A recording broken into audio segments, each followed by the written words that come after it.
Good morning, अस्सलाम वालेकुम। Rising Pakistan में आपको कहेंगे खुश आमदीद। मेरे साथ है मोहम्मद शुएब, मेरे साथ है सबीन फारूक। आज है 25 नवंबर। इसी की मुनासबत से हम बात करेंगे international day for the elimination of violence against women, यानी ख़वातीन पर तशद्दुद के खात्मे का आलमी दिन। इसको आज ऑब्जर्व किया जा रहा है, तो आज हम इसकी मुनासबत से बात भी करेंगे। कितना इंपॉर्टेंट है इस पर बात करना। कई सालों से हम देख रहे हैं कि ना सिर्फ इस दिन को मनाया जाता है बल्कि थ्रू आउट द ईयर हम इस पर बात भी कर रहे होते हैं कि बहुत बड़ा इशू है, ये ग्लोबल इशू है। इट्स नॉट जस्ट कि पाकिस्तान का इशू है, किसी और खत्ते का इशू, ये पूरी दुनिया में होने वाला एक इशू जिस पर काम करना, जिस पर बात करना बहुत ज़्यादा डोमेस्टिक वायलेंस तो हर जगह पर है, हम देख रहे होते हैं। और इसी हवाले से अगर देखा जाए तो 25 नवंबर से लेकर 10 दिसंबर तक 16 days of activism against gender based violence, इसको भी ऑब्जर्व किया जाता है। इन 16 दिनों में बात की जा रही होती है कि किस तरह से ख़वातीन के खिलाफ किस तरीके से तशद्दुद उन पे किया जा रहा होता है। उस तशद्दुद के खिलाफ आवाज़ उठाई जाती है, डिफरेंट सेमिनार्स होते हैं, कॉन्फ्रेंसेज होती हैं, डायलॉग्स होते हैं, सोशल मीडिया कैंपेन्स होती हैं, ऑफिसेज में हम देख रहे होते हैं कि बातचीत होती है, बात की जा रही होती है, ख़वातीन आगे बढ़ रही होती हैं, नई नई चीज़ें, पॉलिसीज़ हमारे सामने आ रही होती हैं। तो उन 16 दिनों में इन तमाम चीज़ों पर बात भी की जाती है और हम भी अपने शो में आगे चलकर इस हवाले से गुफ्तगू भी करेंगे और किस तरीके से हम इसमें अपना किरदार अदा कर सकते हैं, उस हवाले से भी हम आगे बात ज़रूर करेंगे। और 10 दिसंबर ह्यूमन राइट्स डे, इस पर इसका अख्ताम होता है और ऑब्वियसली उस दिन भी हम उसकी मुनासबत से भी ज़रूर बात करेंगे। बट आज के शो में भी हम जरा डिस्कस करने की कोशिश करेंगे कि किस तरह से हमेशा शोएब बातचीत होती है, हम बात करते हैं, डायलॉग होता है, लेकिन इम्पैक्ट भी आता है क्या? नहीं, हाँ, इम्पैक्ट आ जरूर रहा है, लेकिन हाँ ज़्यादा स्लो इम्पैक्ट है प्रॉब्ली, और इसे ज़्यादा होने की ज़रूरत है। प्लस हम पाकिस्तानी कॉन्टेक्स्ट में समझने की कोशिश भी करेंगे, अर्बन चैलेंजेस क्या हैं, रूरल चैलेंजेस क्या हैं, डोमेस्टिक वायलेंस की जब हम बात करते हैं ज़रा घर की बात हम करें, बट प्रोफेशनल स्पेसेस में क्या चैलेंजेस हैं जो ख़वातीन फेस कर रही हैं, हम उसे कैसे कम करने की कोशिश कर रहे हैं और मज़ीद क्या कर सकते हैं, इस पर बात करेंगे। बिकॉज जब हम ग्लोबल स्टैट्स देखते हैं, हर 6 में से एक खातून ऐसी है जिस पर तशद्दुद हो रहा होता है। पर क्या तशद्दुद का मतलब सिर्फ और सिर्फ फिज़िकल वायलेंस है, या कि हम जब वर्बल अब्यूज़ की बात करते हैं, मेंटल अब्यूज़ की बात करते हैं, इस सब पर भी काम हो रहा है या नहीं? करेंगे इस पर बात। हम छोटी सी एक ब्रेक की तरफ पढ़ेंगे, ब्रेक से वापस आएंगे। साथ रहिए, ये है राइजिंग पाकिस्तान।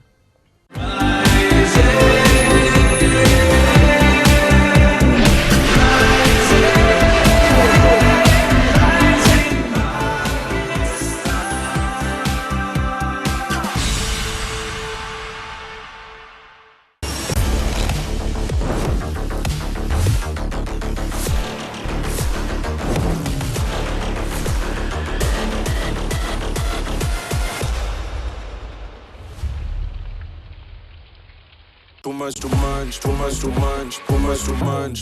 आया चेस्टर, yes let's go. दो दूनी दो चार चांद मेरा क्रंच, फ्लेवरफुल चिप्स चीटोस करे मंच, मजे भरपूर कभी नहीं रुकते, कभी सीन रखूं टाइट कभी फ्रेश करे पफ। सवाल मेरा एक, इधर कौन लाइक अस, आप तो हैं दो, कोई नहीं नो वन। अगर नहीं चीटोस तो हम करें zero, make the right choice, there's too much to munch. Ocean safari है, मजा तो जारी है, too much to munch. मिले जो बाइट वो बाइट सब पे भारी है, too much to munch. नई स्ट्रॉन्गर पेप्सी बहुत स्ट्रांग हो गई है भाई। कितनी? सोचो, पेप्सी तुम्हारे हाथ में। जब सोच के इतनी फील आ गई तो पी के तो न्यू स्ट्रॉन्गर पेप्सी खुद ट्राई करके देखो। आप सबको खुशामदीद कहते हैं पाकिस्तान आइडल के गाला राउंड में। ये आली शान स्टेज, ये झिलमिलाती रोशनियां, ये जगमगाते चेहरे, ये सारी मेहनत, ये सारा सफर, ये सारी कोशिश इस स्टेज के लिए। और जिस किस्म की धमाकेदार एंट्रीज आने वाली है, आप लोगों के होश उड़ने वाले हैं। अब न कोई रिहर्सल, न कोई दूसरा मौका, बस लाइव स्टेज, जजेस के फैसले और आपके वोट का जादू। जानिए हर हफ्ते और इतवार को पाकिस्तान आइडल गाला राउंड।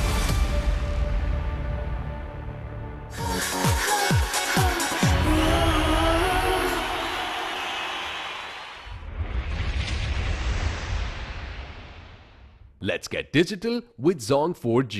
50 रुपए, इसमें क्या मिलेगा? अरे 50 रुपए में अब मिले प्याज बुझाने की सुपर पावर। नई 3-in-1 Revive with electrolytes, vitamins and great taste. प्याज बुझाए पूरी तरह। मजा आ गया। अबे इसमें तो सच में सुपर पावर्स है। प्याज बुझाने की सुपर पावर। भूल ये हुई है मुझसे, थोड़ा सा कुछ दिल में रह गया। क्या करो? सेट करो खास चाय बना के तुम्हारा मूड। समझते हैं एक दूसरे को, इसीलिए बने हैं एक दूसरे के लिए। जैसे चाय को समझे सिर्फ नेस्ले एवरीडे। From Nestle.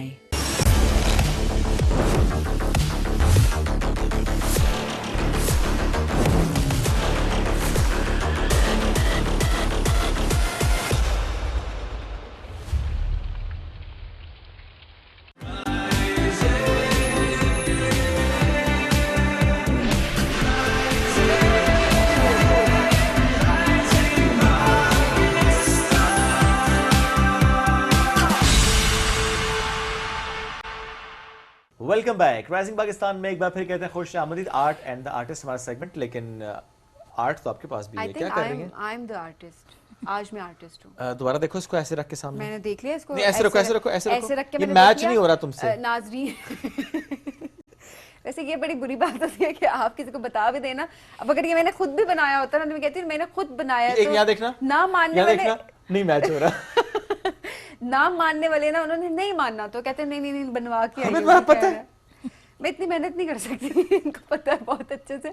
और वाकई जितना डिटेल में काम हुआ है, मेटल राइट? ये है जी मेटल आर्ट। सो ये मेटल के डेकोरेशन पीसेस के तौर पे आप इसको यूज कर सकते हैं, लेकिन इसको बनाना बहुत मुश्किल मुझे लग रहा है और थोड़ा सा डेंजरस भी लग रहा है, बिकॉज जिस तरह से इसकी वायर्स तो हाथ खराब हो सकते हैं। हाथ खराब हो सकते हैं, सही बात है। अच्छा, इसके अलावा जी डो से भी, जो प्ले डो होती है, उससे भी कुछ चीजें तैयार की गई हैं। ये दिखाएं, ये देखिए। सो ज्यादा बात हम नहीं करेंगे, जिन्होंने बनाया उनकी बात करते हैं। साहिर जहांजेब ने हमें ज्वाइन किया है, वो है इसके आर्टिस्ट, और उनकी वालदा जो कि खुद एक आर्टिस्ट हैं और कई बार हमारे शो में आ चुकी हैं। सारा बेगम, उनको भी वेलकम करते हैं। अस्सलाम वालेकुम जी, कैसी हैं आप? जी वालेकुम अस्सलाम। साहिर अस्सलाम वालेकुम, क्या हाल है? अल्हम्दुलिल्लाह मैं ठीक, आप लोग सुनाएं। अल्हम्दुलिल्लाह। पहले तो इसके बारे में पूछ लेते हैं मेरा ख्याल है। ये कैसे शुरू किया, कैसे सीखा मेटल आर्ट? ये वैसे हमारे घर में काफ़ी सारे पौधे लगे ना, तो उनमें से मैंने पहले मुझे एक आर्ट प्रोजेक्ट मिला था चेरी ब्लॉसम ट्री का, तो वो तो अच्छा नहीं बना क्योंकि उसके ऊपर प्लेटो लगी थी। तो मैंने कहा उसको दोबारा रिक्रिएट करते हैं। तो मैंने फिर सॉफ्ट मेटल वायर होती है उससे मैंने बनाया। सिखाया किसने? किसी ने नहीं। किसी ने नहीं सिखाया। ये इनका अपना है। हम तो पेंटिंग करते हैं, मुजस्समा साजी का कोई नहीं हमारे अंदर। अच्छा, तो ये तो बड़ी क्रिएटिविटी। हम तो कहीं तो देखा होगा? नहीं, कहीं नहीं देखा। बस इसके पीछे रीजन है कि ये इस तरफ आए क्यों, पेंटिंग की तरफ क्यों नहीं आए? क्यों आए? ड्राइंग्स और पेंटिंग का ये है कि पेंटिंग में मुझसे ब्रश नहीं पकड़ा जाता सही करके, और ड्राइंग्स में मैं वो फीचर्स नहीं ला सकता 3D वाले।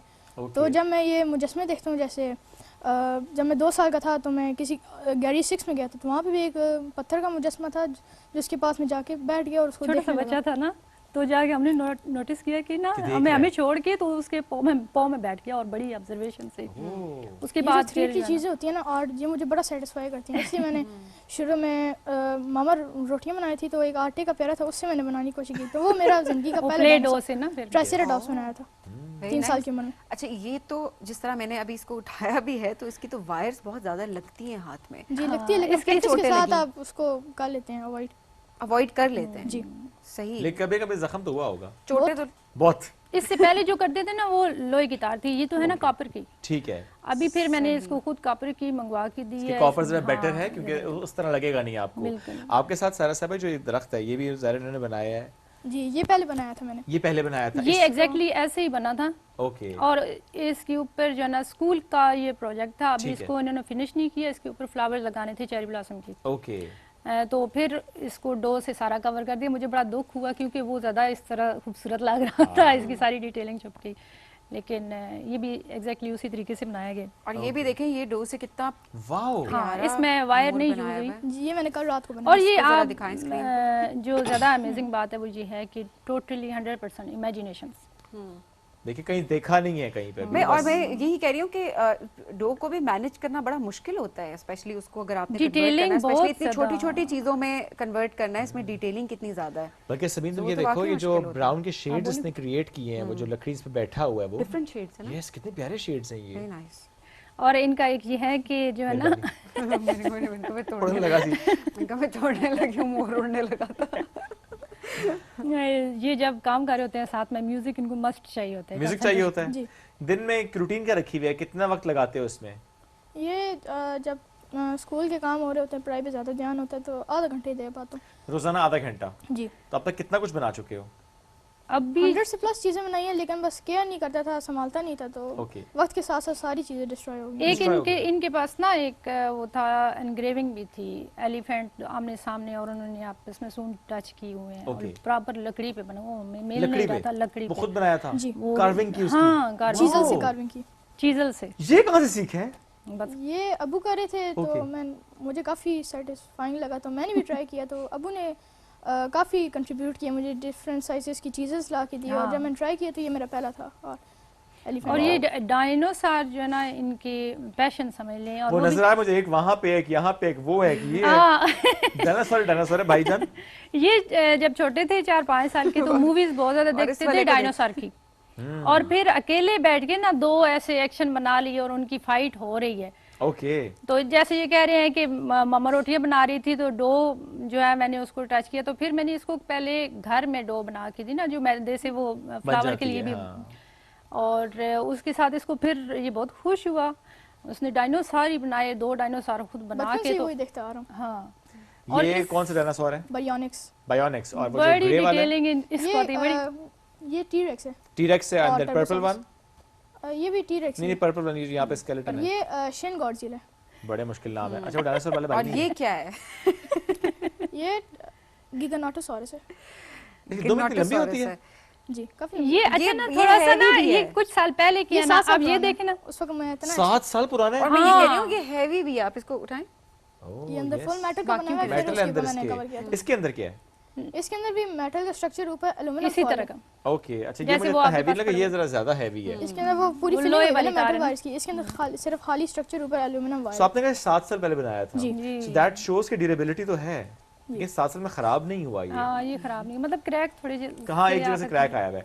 नहीं, अदरवाइज हम तो टॉयज नहीं संभाल सकते, हमारे यहाँ टॉयज 2 महीने बाद पूरे हो जाते हैं। कुछ अब ये देखिए डिफरेंस जस्ट इतना आया है कि वो थोड़ा सा स्किनी है और ये वॉल्यूम वाला है, लेकिन बाकी बैलेंस इसका जो है ना अपनी जगह मौजूद है। इसके बैलेंस की तो उन्होंने दुम बनाई भी है ना साथ। मैं वही कह रही हूं, वो तो बैठ भी सकता है दुम की वजह से। वेट बैलेंस किया हुआ है। और जो इनको आइडिया आया था आपको पहली दफा वायर से करने का, वो कहाँ से आया था? वो जब हमारा घर बना था, तो उस वक्त जो सरी वाली तारें नहीं होती, वो लेंटर में जो यूज होती है। जी बिल्कुल बिल्कुल। हाँ जी, तो वो पड़ी हुई थी, तो मैंने देखा कि उसके अंदर एक स्पेसिफिक शेप बनी हुई है। इमेजिनेशन में को नजर आई। मैंने जब उसको ऐसे मरोड़ा, तो एक मजे की शेप बनी।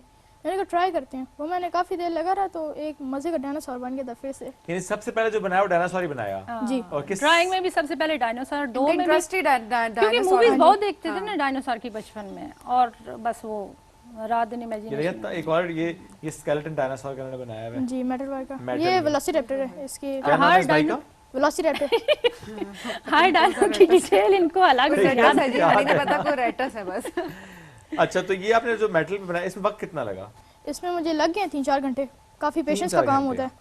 मुझे तो लगा कह रहे होंगे 3-4 दिन, आपके 3-4 बस लग 3-4 घंटे। और ये आप अगर ये देखें, बनाया इन्होंने पूरा, और आखिर में कहीं आके बैलेंस खराब हो गए तो फेंक देंगे। मुझे बड़ा दुख होता है, लेकिन इसको दुख नहीं आता, क्योंकि वो बार-बार वो सेटिस्फेक्शन इधर से नहीं होती। तो उसकी भी 2 टांगों पे बैलेंस है। अच्छा, कितना दोनों में से क्या ज्यादा मुश्किल है? ये मेटल आर्ट मुश्किल है या फिर डू आर्ट? मेटल आर्ट तो आसान है, क्योंकि डो आर्ट के नीचे भी मेटल आर्ट छुपा होता है। देखें, पहले आपने मेटल आर्ट करना है, फिर बाद में डो आर्ट करना है, उसके ऊपर आप डो लगाएंगे, तो डबल काम हो गया। सीखना नहीं। कोरा इनकार है। अच्छा, तो वैसे सारा साहब, ये जो मेटल आर्ट है, क्या इसके बारे में कभी सोचा आपने कि इनको और प्रोफेशनली और एग्जीबिशंस और कुछ और चीजें? मैं तो इनका पीछे से सारा रिकॉर्ड रखा हुआ है, बचपन से पिक्चर भी रखी हुई है, चीजें। मैं अच्छा, हमारी घर में शिफ्टिंग हुई थी, तो कुछ चीजें हमारी गुम हो गई थी, वरना बहुत कुछ मैंने संभाल के रखा है, इसीलिए कि बच्चा जब देखता है कि ये चीज बचपन से शुरू किया था, कब कहां तक पहुंचा है, तो और मैं तो उसको कहती हूँ कि हमारे पास जो कुछ है उसकी कम वैल्यू, जो कुछ तुम्हारे पास है उसकी ज्यादा वैल्यू है। ये चीज मैं देखती हूँ ना कि बहुत कम नजर आती है। बिल्कुल, और इतनी एज में इतना, इतनी एज में यस, ऑब्जर्वेशन इसकी, देखिए आहिस्ता आहिस्ता वो स्कोर पॉलिश करेगा, वो स्कोर ग्रैंड लेवल पर लेकर जाएगा। जी बिल्कुल। क्या प्लान्स है वैसे आगे? तो डाटा साइंस में ही जाऊंगा, क्योंकि अगर आर्ट एज अ प्रोफेशन देखा जाए तो ये बहुत मुश्किल है, इसके अंदर महारत हासिल करना और अपना स्टाइल। जैसे मामा को 15 से ऊपर साल लगे हैं, अब जाके उन्होंने महारत हासिल की, उनका अपना फैन एक अपना नाम बनाने के लिए वो तो टाइम तो लगता है। एज अ पैशन मैं इसको चूज करूंगा एज अ पैशन, लेकिन एज अ प्रोफेशन इसमें स्कोप डेटा साइंस की तरफ जाने का सोचा बड़े भाई है ना उधर, तो इसी वजह से। और देखें बच्चा कितना फोकस्ड है, कितना क्लियर है इन हिज थॉट्स कि मुझे ये करना है, ये मेरा प्रोफेशन होगा और ये मेरा पैशन होगा, मैं दोनों को पैरेलल लेकर चलूंगा, व्हिच इज परफेक्टली ओके। अच्छी बात ये कि ये पेरेंट्स काफी क्लैरिटी देते हैं, ये नहीं कहते बच्चों को नहीं बताते कि आपने ये बनना है, बच्चों से पूछते हैं कि आप क्या बनना चाहते हैं। हाँ, हमारा ये है कि मुझे तो बहुत शौक है दोनों चीजों का, आर्ट भी करे मेरे बच्चे और पढ़ाई में भी अच्छे हों, तो ये तो माशाल्लाह स्विमिंग में भी बहुत ज्यादा अच्छे हैं। माशाल्लाह 3-4 साल हो गए हैं स्विमिंग करते हुए। शुरू में सर हाजी थे, उन्होंने मुझे स्विमिंग सिखाई और स्कूल में और स्कूल लेवल्स पे मेरे होते हैं कंपटीशन जिसके अंदर मैंने मेडल्स भी लिए हैं माशाल्लाह। इस साल भी 4 पोजीशंस लिए हैं। वाह जी वाह, स्विमिंग भी एंड देन आर्ट भी एंड देन डेटा साइंस की तरफ आपने जाना है, और अभी आहिस्ता आहिस्ता चीज़ें और आप देखेंगे, एक्सप्लोर करेंगे, एंड यू नेवर नो कि आप और किस तरफ जाने का सोच ले, बिकॉज अब तो वो दौर आ चुका है ना जिसमें आप कहते हैं कि सुबह के वक्त मैं एक साइंटिस्ट हूँ, दोपहर के वक्त में मैं एक शेफ हूँ, और शाम के वक्त में मैं एक बस मैं हूँ, शाम का वक्त अपना भी होता है, शाम के वक्त में भी वो एक डिजिटल मार्केटर है, वो तो फिर जाएगा फॉल ट्रेड्स हो जाता है, never know, that's how it is. Anyways thank you so much. मैं स्पोर्ट्स की तरफ मेरा ज्यादा ध्यान नहीं था क्योंकि बचपन से मुझे अस्थमा का मसला था, 2 कदम भागा नहीं सांस फूल जाता था, लेकिन जब स्विमिंग की तरफ आया तो सांस नहीं फूलता था, ये मुझे काफी अच्छी चीज लगती है। ओके, तो देखिए इसमें इम्प्रूव किया। अब एक है स्कूबा डाइविंग चैंपियन, तो वो भी चाहते हैं मैं अंडर 15 इस्लामाबाद में खेलूं, उन्होंने इनवाइट किया है कि आप कंपटीशन में हिस्सा लें। अरे वाह, इस्लामाबाद में स्कूबा डाइविंग के कॉम्पिटिशंस होते हैं जी, अंडर 15। ये कहाँ पे होते हैं? ये तो अभी मुझे नहीं कंफर्म, लेकिन उन्होंने कहा था भाई इंटरेस्टिंग। हाँ, स्कूबा डाइविंग इन Islamabad, scuba diving very interesting. नहीं वैसे स्विमिंग के लिए, स्कूबा डाइविंग तो समुद्र में होती है ना। मैं वही नहीं, समुद्र के अलावा डैम्स वगैरह में भी तो हो सकती है, लेक्स में भी हो सकती है, लेकिन हाँ लेट्स सी यहाँ पे कहाँ पे हो रही है कंपटीशन, या फॉर दैट मैटर हम इसे एक्सप्लोर करेंगे। बिल्कुल। थैंक यू सो मच जी, आप दोनों का बैचों के साथ मौजूद थे, अपने आर्ट से मुताल्लिक आज हम बात कर रहे थे। हमें बढ़ना बिग ब्रेक की तरफ, ब्रेक से वापस आएंगे, रहिए साथ, यू है राइजिंग पाकिस्तान।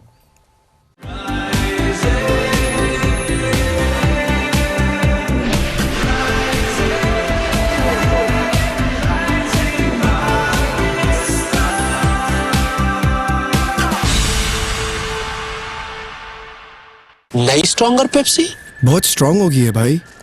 कितनी? सोचो, पेप्सी तुम्हारे हाथ में,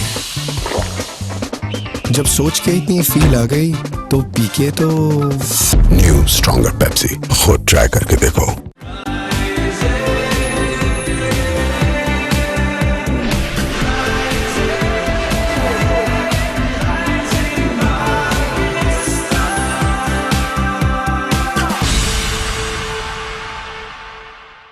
वेलकम बैक, राइजिंग पाकिस्तान में एक बार फिर कहते हैं खुश आमदीद। आज हम बात करेंगे इंफॉर्मेशन टेक्नोलॉजी यानी आईटी की, और एआई यानी आर्टिफिशियल इंटेलिजेंस की। हम अक्सर इस पर बात भी कर रहे होते हैं, और इस बुनियाद पर भी बात हो रही होती है कि पाकिस्तान जिसमें हम ह्यूमन रिसोर्स को देख रहे होते हैं, पोटेंशियल को देख रहे होते हैं, अपनी यंग पॉपुलेशन को देख रहे होते हैं, और इस पोटेंशियल को एक्सप्लोर करने की हम बात कर रहे होते हैं। ऐसे में जब हम आईटी एक्सपोर्ट्स को देख रहे होते हैं, बाकी मुल्कों से कंपैरिजन कर रहे होते हैं, इवन खत्ते के मुल्कों से कंपैरिजन हम चूंकि करना बहुत आम समझते हैं, उसमें देखते हैं कि समहाउ हमने थोड़ा सा इसमें अपने आप को पीछे रखा है। बट अभी अच्छी बात यह है कि उसका रुझान भी है, उसकी अंडरस्टैंडिंग भी है, और हम उसको एक्सप्लोर कर रहे हैं। Finally acceptance. बट अभी भी कोई भी नई चीज एआई जिस तरह आ रही है, यहाँ पर भी देखिए हमारे तालीमी इदारों की बात करें तो एक्सेप्टेंस उस तरह की नहीं है, लेकिन मैं ये कहूंगी कि एक्सेप्टेंस उस तरह से ग्लोबल लेवल पे भी उस हद तक नहीं है जिस हद तक होनी चाहिए। आप और मैं बड़ा रिलेट कर सकते हैं इससे। जी बिल्कुल ऐसे ही है। एप्लीकेशन सबसे पहले रिजेक्ट होती है अगर उसमें एआई जनरेटेड कंटेंट हो। हालांकि वो हमने क्या कहा था, स्टोरी आपकी होती है, नोक पलक संवारी होती है, नोक पलक संवारी होती है, लेकिन स्टिल वो एआई जो डिटेक्टर होता है उसमें जब ऐड किया जाता है तो वो स्क्रीनिंग से ही आउट हो जाती है। So this is how it is. But yes, हमारे यहाँ पाकिस्तान में देखा जाए तो एक्सेप्टेंस बड़ी ही मुश्किल से आती है। बट अभी हम जिस तरह से देख रहे हैं कि एआई का चूंकि दौर भी है, तो जो इसमें जा रहा है, जो इसको सीख रहा है, समझ रहा है, इंप्लीमेंट कर रहा है, वो अपने डोमेन बहुत आगे भी जा रहा है। So what we need to do, आज इस सवाल से हम इस गुफ्तगू का आगाज करेंगे, इस सेगमेंट का आगाज करेंगे। हमें ज्वाइन किया है काशिफ मोइन साहब ने। आप आईटी के शोबे में 20 साल का तजुर्बा रखते हैं, एक ज़बरदस्त कंपनी है जो कि इंटरनेशनल कंपनी है, उसके चीफ एग्जीक्यूटिव ऑफिसर के तौर पर काम कर रहे हैं। पाकिस्तान और यूएस में इनके ऑपरेशंस हैं, डिजिटल सोल्यूशंस देते हैं ये। So he is right man to talk to. उनसे आज हम गुफ्तगू करेंगे। काशिफ साहब अस्सलाम वालेकुम, कैसे हैं आप? जी वेलकम सलाम, थैंक यू वेरी मच। बहुत शुक्रिया काशिफ साहब। 20 साल आपके आईटी के साथ कैसे रहे? 20 साल काफ़ी चैलेंजिंग फ्रॉम द बिगिनिंग। तो लेकिन अच्छी चीज़ एक ये है और डेंजरस चीज़ कि जब when we started with our IT careers और आईटी इंडस्ट्री में जब हम आए तो things were moving very slow. Okay. So from last 5 to 10 years the speed has been tremendous. तो अभी ये है कि और फॉर नेक्स्ट आप अगर फ्यूचर अगर आप देखें तो मेरे ख्याल में नेक्स्ट 5 इयर्स में तो शायद पूरी दुनिया चेंज हो चुकी होगी. और जितनी स्पीड से बिकॉज ऑफ दिस, अभी आप एआई की बात कर रहे थे, तो अभी ये है कि आपकी जो प्रोडक्टिविटी है और आपकी ग्रोथ है और आपकी जो चेंज इन आईटी टेक है, इट इज़ बीन अमेजिंग.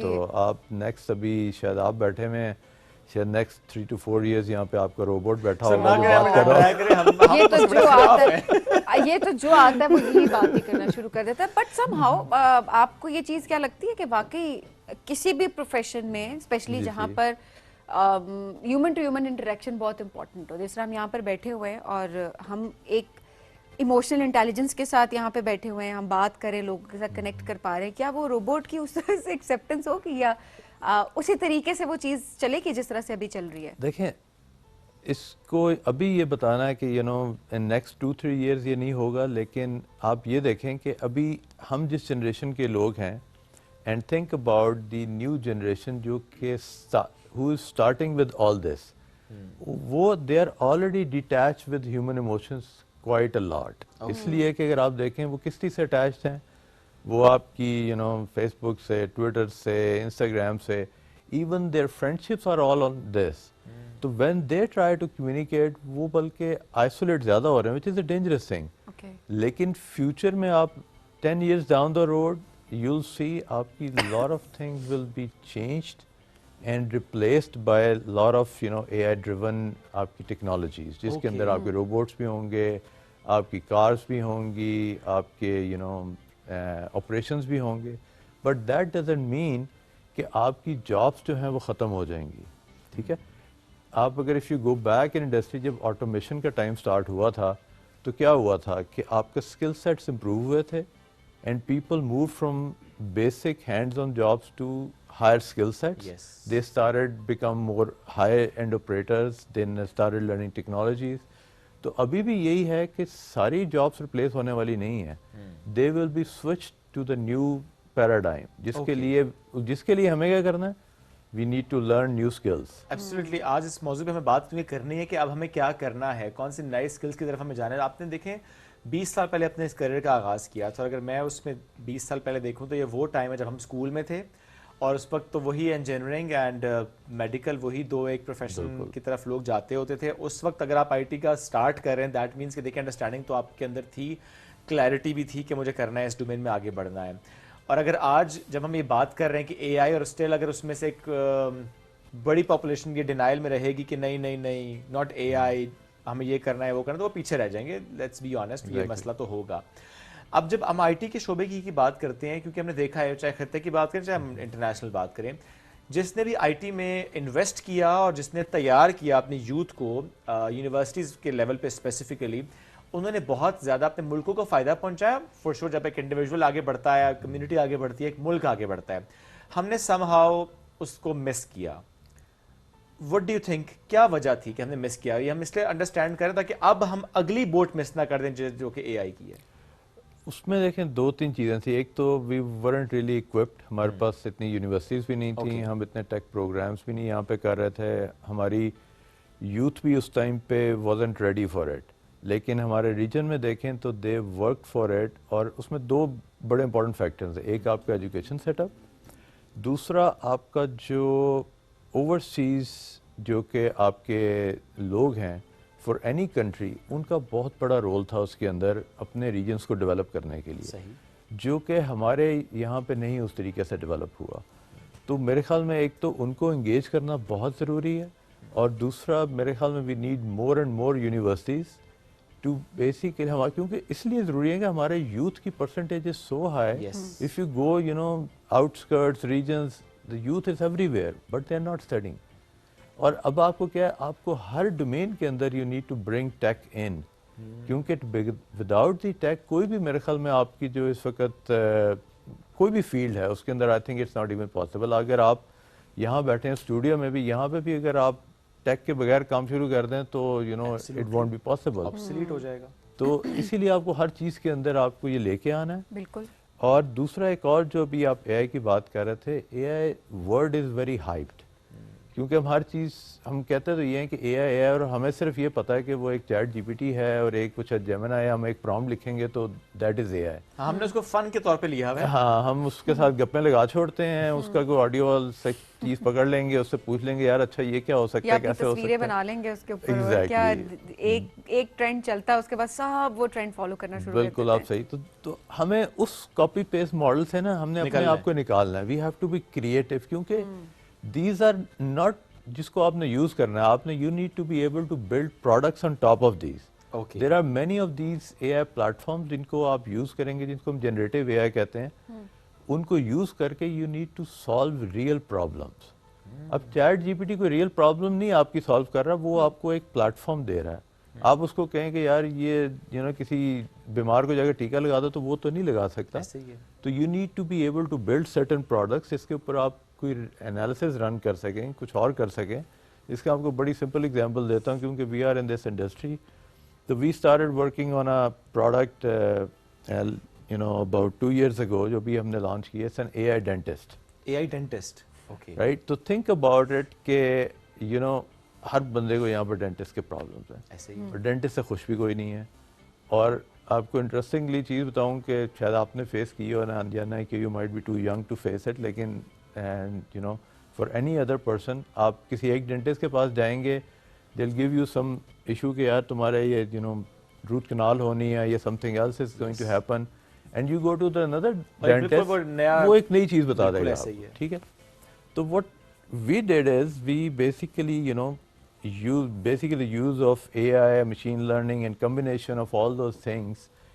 हमने क्या किया कि अगर आपके पास you know you have an issue, आपका एक्सरे है, you just put your x-ray in, you give your diagnosis, you take your mouth images, you put everything in our system.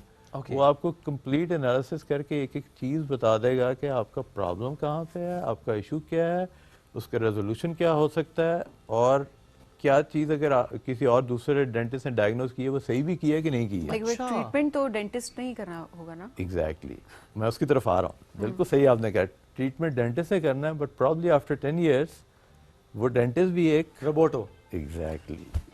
तो आप ये सोचें कि ये कितना अच्छा है कि जो उससे पहले वाली बात है ना कि right diagnosis and then the understanding. लेकिन बात ये देखें, एक डेंटिस्ट के पास जा रहे हैं, वो हमें बता रहा है कि अच्छा ये करना है, दूसरे के पास जा रहे हैं ये करना है, तो मैं तो इस एआई मॉडल को भी तीसरा डेंटिस्ट समझूंगा। हाँ, आप समझेंगे, लेकिन थिंक अबाउट के उसके जो बैक्ड बाय जो नॉलेज है, उसका जो एनालिसिस है, वो इट इज़ सो पावरफुल कि वो आपको जो है ना उसको इतनी डिटेल में लेके आपको जाता है कि हर चीज़ का आपको इवन एक्सरे का उस लेवल पर एनालिसिस करके देगा कि जो डेंटिस्ट भी नहीं आपको बता सकता।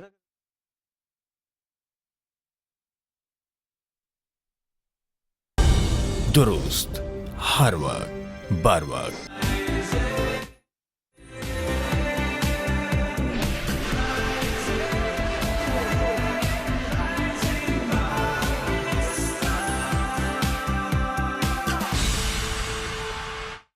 Right? Yes. वहाँ पे if you don't have that communication skills to interact with them, then whatever you are, आप मैं कहता हूँ आप top high tech you know candidate हैं, but if you cannot really converse with them, it becomes a challenge for them. Yes. हमारे लिए अच्छी चीज़ यहाँ है कि हमारी एजुकेशन इंग्लिश में है, but at the same time जो हमारे 70-80% of the candidates they are not really to that level कि जो actually उनके साथ डायरेक्टली बात कर सकें। ओके, यानी इंफ्रास्ट्रक्चर में इस चीज़ की कमी आपको नजर आती है जिस पे हमें काम करना है। इसके अलावा कोई लास्टली अगर आप हमें ये बता दें, स्पेशली वो नौजवान जो ग्रेजुएट्स हैं, अभी एंटर हो रहे हैं इस फील्ड में, कौन सी ऐसी गलतियां वो करते हैं जो कि आपने देखी कि ना करें तो वो जल्दी एक्सेल करते हैं? एक तो हमारा यहाँ एक तो बड़ा अच्छा यहाँ अच्छा भी कहूँगा, और एक बड़ा कॉमन ट्रेंड यहाँ पे चल पड़ा हुआ है स्टार्टअप्स का। न्यू स्टार्टअप्स बिल्ड करनी है, नई उसके आइडियाज़ के ऊपर जाना है, विच इज़ अ गुड थिंग, लेकिन मेरे ख्याल में दे आर डायरेक्शनलेस। क्योंकि वो किस चीज़ पे काम करते हैं, वो काम करते हैं कि we have a new innovative idea, but idea doesn't sell, what sells is a problem. अगर आप किसी प्रॉब्लम को सॉल्व नहीं कर रहे हैं, बेशक वो इतनी छोटी सी प्रॉब्लम है, उसके अंदर कोई बड़ी रॉकेट साइंस नहीं है, if you solve that problem right, it means कि you can build your product to any level and scale it to any message level के लिए होती है ना वो, आपने उस पर काम किया होता है। आपने बड़ा अच्छा कहा, क्योंकि हम अक्सर बात करते हैं कि मुख्तलिफ प्रोडक्ट्स बन रहे होते हैं। हम देखते हैं यूनिवर्सिटीज़ लेवल पे, स्पेशली जो लास्ट सेमेस्टर में चीज़ें होती हैं, प्रोजेक्ट्स होते हैं, इंटरनेशनली आप विन भी कर रहे होते हैं बहुत से कंपटीशन, बट उसके बाद दे आर गॉन, वो हमें कमर्शियल नज़र ही नहीं आते, बिकॉज वो मैसेज के लिए नहीं होते, वो प्रॉब्लम सॉल्व उस तरीके से नहीं कर रहे होते। तो ये एक इशू होता है। काश साहब, thank you very much for joining us today, it's great having you. जिस तरह का काम माशाल्लाह आप कर रहे हैं, बड़ा अच्छा था कि इसको अंडरस्टैंड भी करना, क्योंकि नहीं करेंगे तो फिर हम 5 साल बाद यस नुकसान उठाएंगे। फिर हम ये कहेंगे दुनिया कहाँ निकल गई, हम अभी तक वहीं पे हैं। काशिफ साहब ने तो बताया था, ये हम कहेंगे काशिफ साहब ने तो बताया था हमें। हम बड़े नाज़रीन ब्रेक की तरफ, ब्रेक से वापस आएंगे, रहिए हमारे साथ। ये है राइजिंग पाकिस्तान।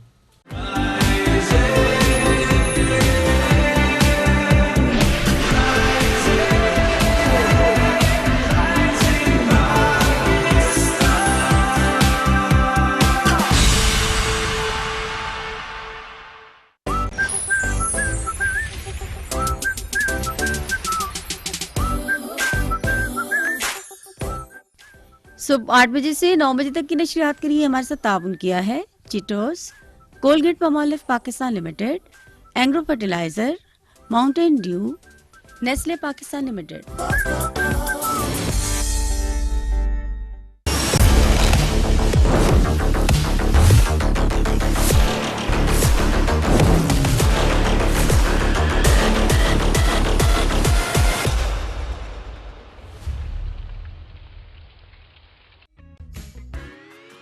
हर स्वाइप, हर stream, non stop digital scene. Life है full online, full extreme. Zong की monthly social and YouTube offer से पाएं 20 GB डेटा, 500 जोंग मिनट्स और 100 अदर नेटवर्क मिनट्स। सब कुछ मिले सिर्फ 550 रुपए के डिस्काउंटेड रेट में। अभी डायल करें *6001#। Stay connected, stay original. Let's get digital with Zong 4G. Too much to munch, too much to munch, too much to munch. आया चेस्टर, yes let's go. 2 दूनी 2 4 चांद मेरा क्रंच, फ्लेवरफुल चिप्स चीटोस करे मंच, मजे भरपूर कभी नहीं रुकते, कभी सीन रखूं टाइट कभी बर्स्ट करे पफ। सवाल मेरा है किधर कौन लाइक अस, जवाब तो है दो, कोई नहीं नो वन। अगर नहीं चीटोस तो हम करें zero, make the right choice, there's too much to munch. Ocean safari है मजा तो जारी है, too much to munch. मिले जो बाइट वो बाइट सब पे भारी है, too much to munch.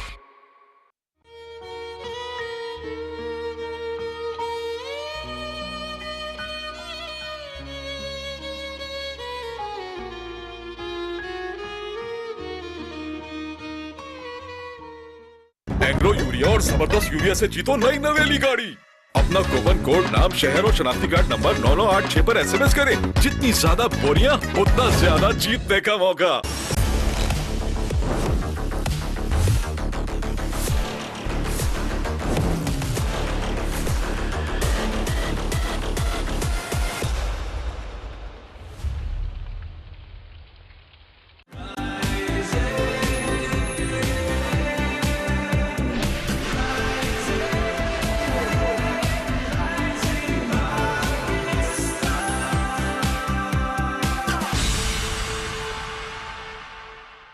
Welcome back. Rising Pakistan में एक बार फिर कहते हैं खुश आमदीद। 25 नवंबर, जिसकी मुनासबत से आज हम ये शो कर रहे हैं, मुख्तलिफ सेगमेंट्स भी कर रहे हैं। ख़वातीन पर होने वाले तशद्दुद के ख़ात्मे का आलमी दिन, यानी ये एक ऐसा दिन है जिसमें हमें ये अपने आप से तहैया भी करना है कि किसी किस्म का जुल्म, किसी किस्म की ज़्यादती, तशद्दुद ख़वातीन पर, इसकी कोई गुंजाइश नहीं है, इस पर कोई बर्दाश्त नहीं होनी चाहिए। एक तो हमें ये बात करनी है, और दूसरा ये जो खामोशी होती है, ये जो बेहिसी होती है, उस पर बात ना करना, कहीं पर आप जुल्म होता देखना लेकिन उस पर आवाज़ ना उठाना, ये भी आप जुल्म का साथ दे रहे होते हैं। आज हम इस पर भी बात करेंगे। ये तो पर्सनल मैटर है। अक्सर हम देख रहे होते हैं किसी घर में अगर डोमेस्टिक वायलेंस का केस सामने आता है तो हम अक्सर यही कहते हैं कि मियाँ बीवी का आपस का मामला है। भाई आपस का मामला नहीं है, वो कानूनी मामला है, वो एक लीगल मैटर बन चुका है। बट हाँ, एक चीज़ ये भी सामने आती है कि लोग नहीं पढ़ते इस तरह के लड़ाई झगड़ों में। वो कहते हैं कि खातून ही मुकर जाए एंड में जाके तो फिर हम क्या करेंगे, क्योंकि जो खातून है उसी ने ही तो रिपोर्ट करवानी है या उसका मेडिकल होना ज़रूरी है। बहुत सारे ज़ाहिर इसके अंदर फैक्टर्स होते हैं, तो लोग भी इस हवाले से हेजिटेंट होते हैं। एंड अगेन ट्रिप ओपनिंग में भी जिस तरह हम बात कर रहे थे कि सिर्फ पाकिस्तान का इशू नहीं है, ग्लोबल इशू है ये। जिस पे बात करने की ज़रूरत है। और आज ही 25 नवंबर की जब हम बात कर रहे होते हैं 16 days of activism against gender based violence, 10 दिसंबर तक ये चलेगा। हमारे शो में भी आगे चलकर हम इन 16 दिनों में मजीद इसके बारे में बात भी करेंगे। बट आज के दिन की मुनासबत से, 25 नवंबर की मुनासबत से, आज हमारे साथ एक मेहमान भी मौजूद। एब्सोल्युटली, हम ज्वाइन कर चुके हैं, सेक्रेटरी है National Commission on the Status of Women Humaira Mufti Sahiba, खासी तजर्बाकार डेवलपमेंट सेक्टर में नेशनल सिक्योरिटी लीडर भी हैं और सफारतकारी हो डिफरेंट डोमेन्स में उन्होंने काम किया, 28 साल का तजुर्बा है। उनको वेलकम करते हैं। अस्सलाम वालेकुम जी, कैसी हैं हुमैरा साहिबा? वालेकुम अस्सलाम, बिल्कुल ठीक। हुमैरा साहिबा, जब हम ग्लोबल स्टैट्स देखते हैं तो ज़रा वो तो एक तरफ, लेकिन जब पाकिस्तान के कॉन्टेक्स्ट में समझेंगे इसको, चूँकि आप बड़ा क्लोजली इसको देख भी रही हैं, पाकिस्तान में क्या सिचुएशन है ख़वातीन पर जो तशद्दुद हो रहा है उससे मुताल्लिक? देखें, तशद्दुद तो हर सोसाइटी में, चाहे वो पाकिस्तान है चाहे इंटरनेशनली। आई थिंक एक हमारा जो माइंडसेट डेवलप हो गया था दैट इट्स ओके कि आप ख़वातीन को जो है आप इमोशनली, फिज़िकली या इकोनॉमिकली किसी तरह से भी आप उसको हरास करें या टॉर्चर करें, इट्स ओके। तो वो एक साइलेंस इन द सोसाइटी रहा बड़े अरसे। पाकिस्तान में ये कि केसेस बेतहाशा फाइल होने शुरू हो गए। I think government has played a major role. I would give credit to government of Punjab, government of Sindh, and including Balochistan and KP. Everywhere there's more awareness raising, especially जैसे National Commission on Status of Women है, we'll be shortly launching हमारा अपना एक complaint management system 25 नवंबर को ही launch होगा, जिसमें we are allowing कि जितनी ख़वातीन इनको जिस किस्म के भी मसाइल हैं, चाहे वो जिस्मानी तशद्दुद है, ज़हनी है, including tech facilitated gender based violence जो कि आजकल साइबर एंड ऑनलाइन हरासमेंट के केसेस हैं, दे कैन ईजिली फाइल। और उससे ये हुआ है कि जितनी हेल्पलाइन है, मिनिस्ट्री ऑफ ह्यूमन राइट्स की हेल्पलाइन है, डिजिटल राइट फाउंडेशन की है, DRF उनकी है हेल्पलाइन, गवर्नमेंट ऑफ पंजाब की हेल्पलाइन है, इससे ये ट्रेंड आ रहा है कि कंप्लेंट्स बढ़ती जा रही हैं। अब कंप्लेंट्स के बाद आता है कि उस पर एक्शन क्या होता है, तो इम्प्लीमेंटेशन पे काम करने की ज़रूरत है, मज़ीद बेहतर करने की ज़रूरत है। तो I think government is quite committed, और स्पेशली नेशनल कमीशन, हम भी इस पर काफ़ी इस पर सीरियस नोटिस लेते हैं। अगर कोई केस ऑफ दैट मैग्नीट्यूड हो, even smaller cases. Recently there was a case of a university.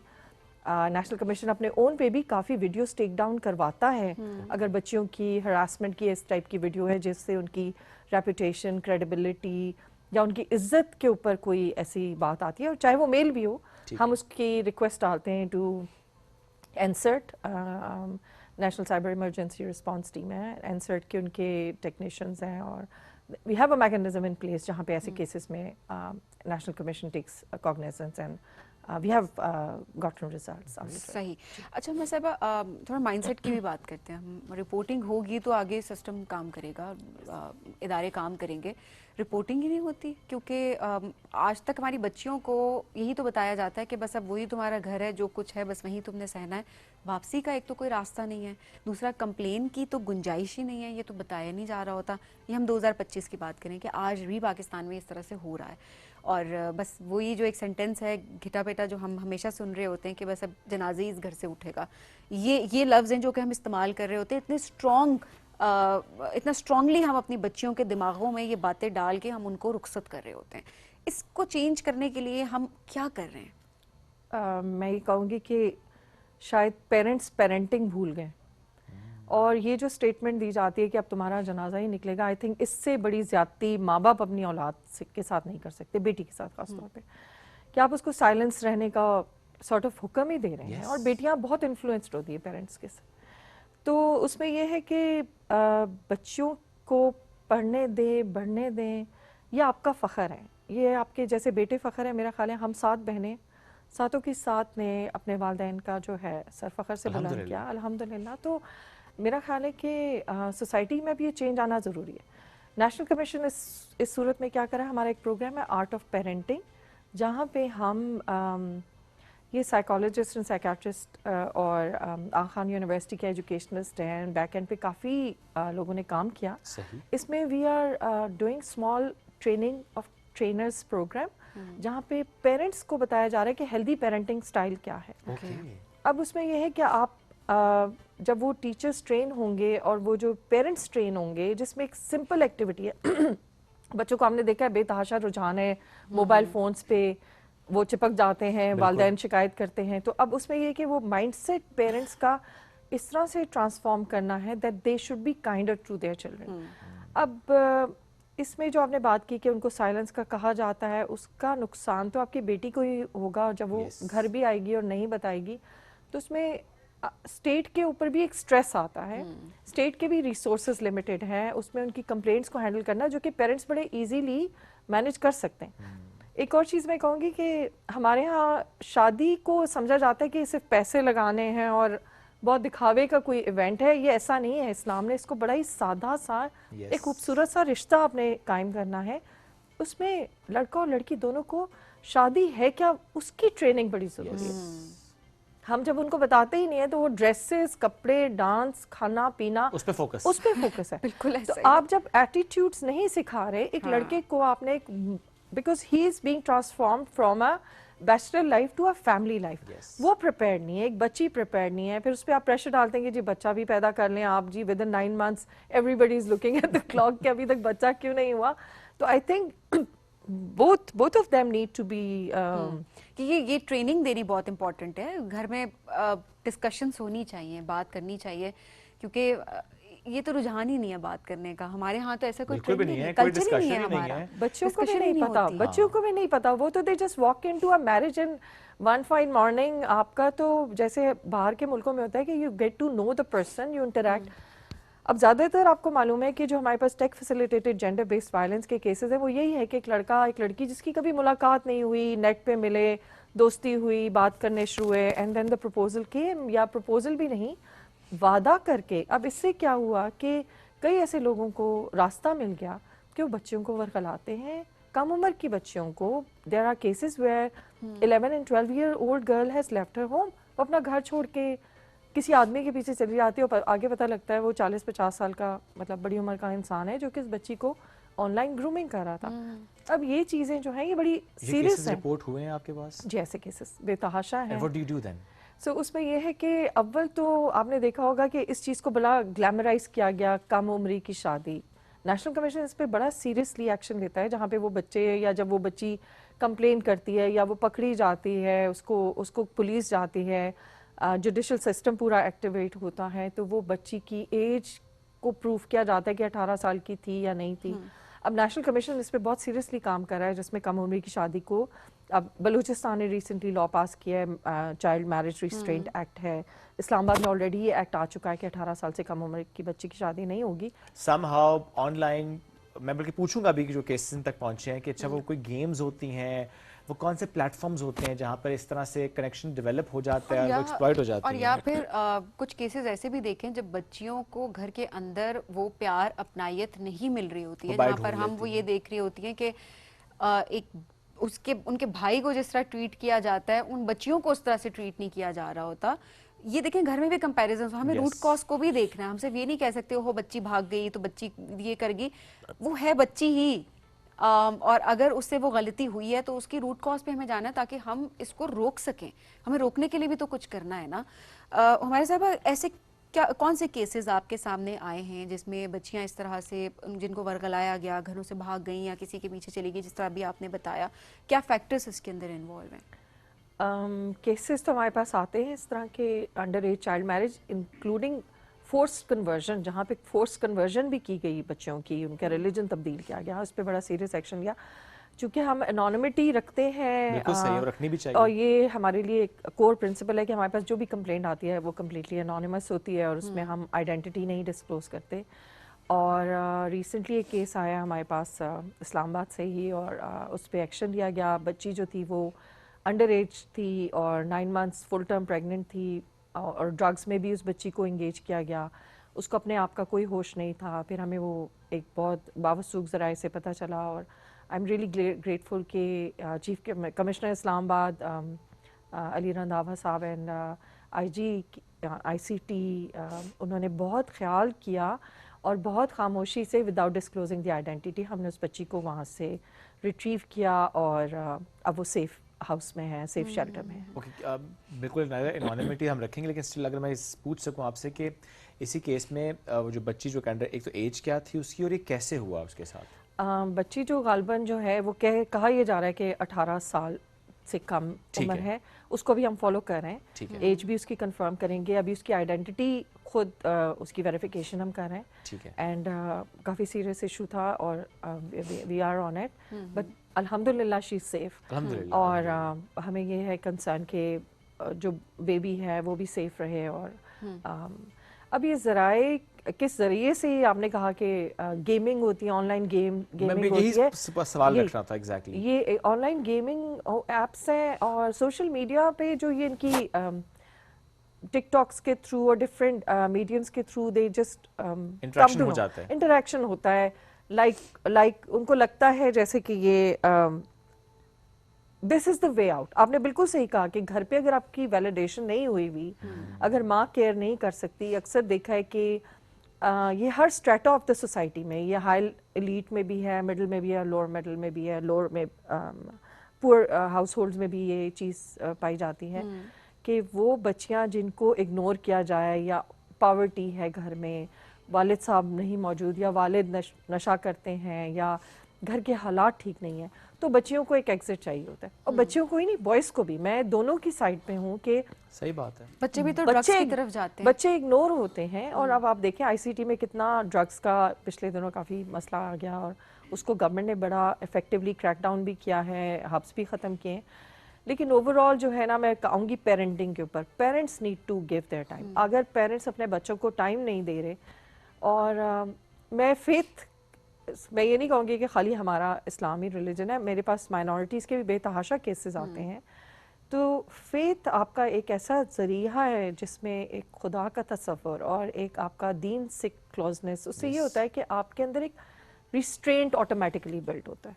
There are certain things, boundaries पता होती हैं, पेरेंट्स ने बाउंड्री लगानी है, चाहे वो फेथ के ज़रिए लगाएं, चाहे वो कल्चरल किसी तरीके से, लेकिन वो बाउंड्री ऐसी ना हो कि उनकी सोच को बिल्कुल मस्क कर दे। चेक एंड बैलेंस जरूरी है, चेक एंड बैलेंस रखें और वो तो और ये बताना उनको कि सही क्या और गलत क्या है, और ये बताना बहुत इंपॉर्टेंट भी है। अच्छा हमारे साहब वक्त मुख्तसर है हमारे पास डोमेस्टिक वायलेंस के, ये कितने केसेस सामने आ रहे हैं अभी, क्या हम कमी देख रहे हैं इसमें और किस तरह के केसेस, क्या ट्रेंड कोई ट्रेंड भी होता है? बिकॉज हम देखते हैं अब जनरेशन चेंज आई है, क्या इसमें कोई ट्रेंड्स भी चेंज हुए हैं? ये इसलिए हम सवाल रख रहे थे कि पता हो कि अब किस तरह से वायलेंस हो रहा था कि बच्चियां अवेयर भी हों।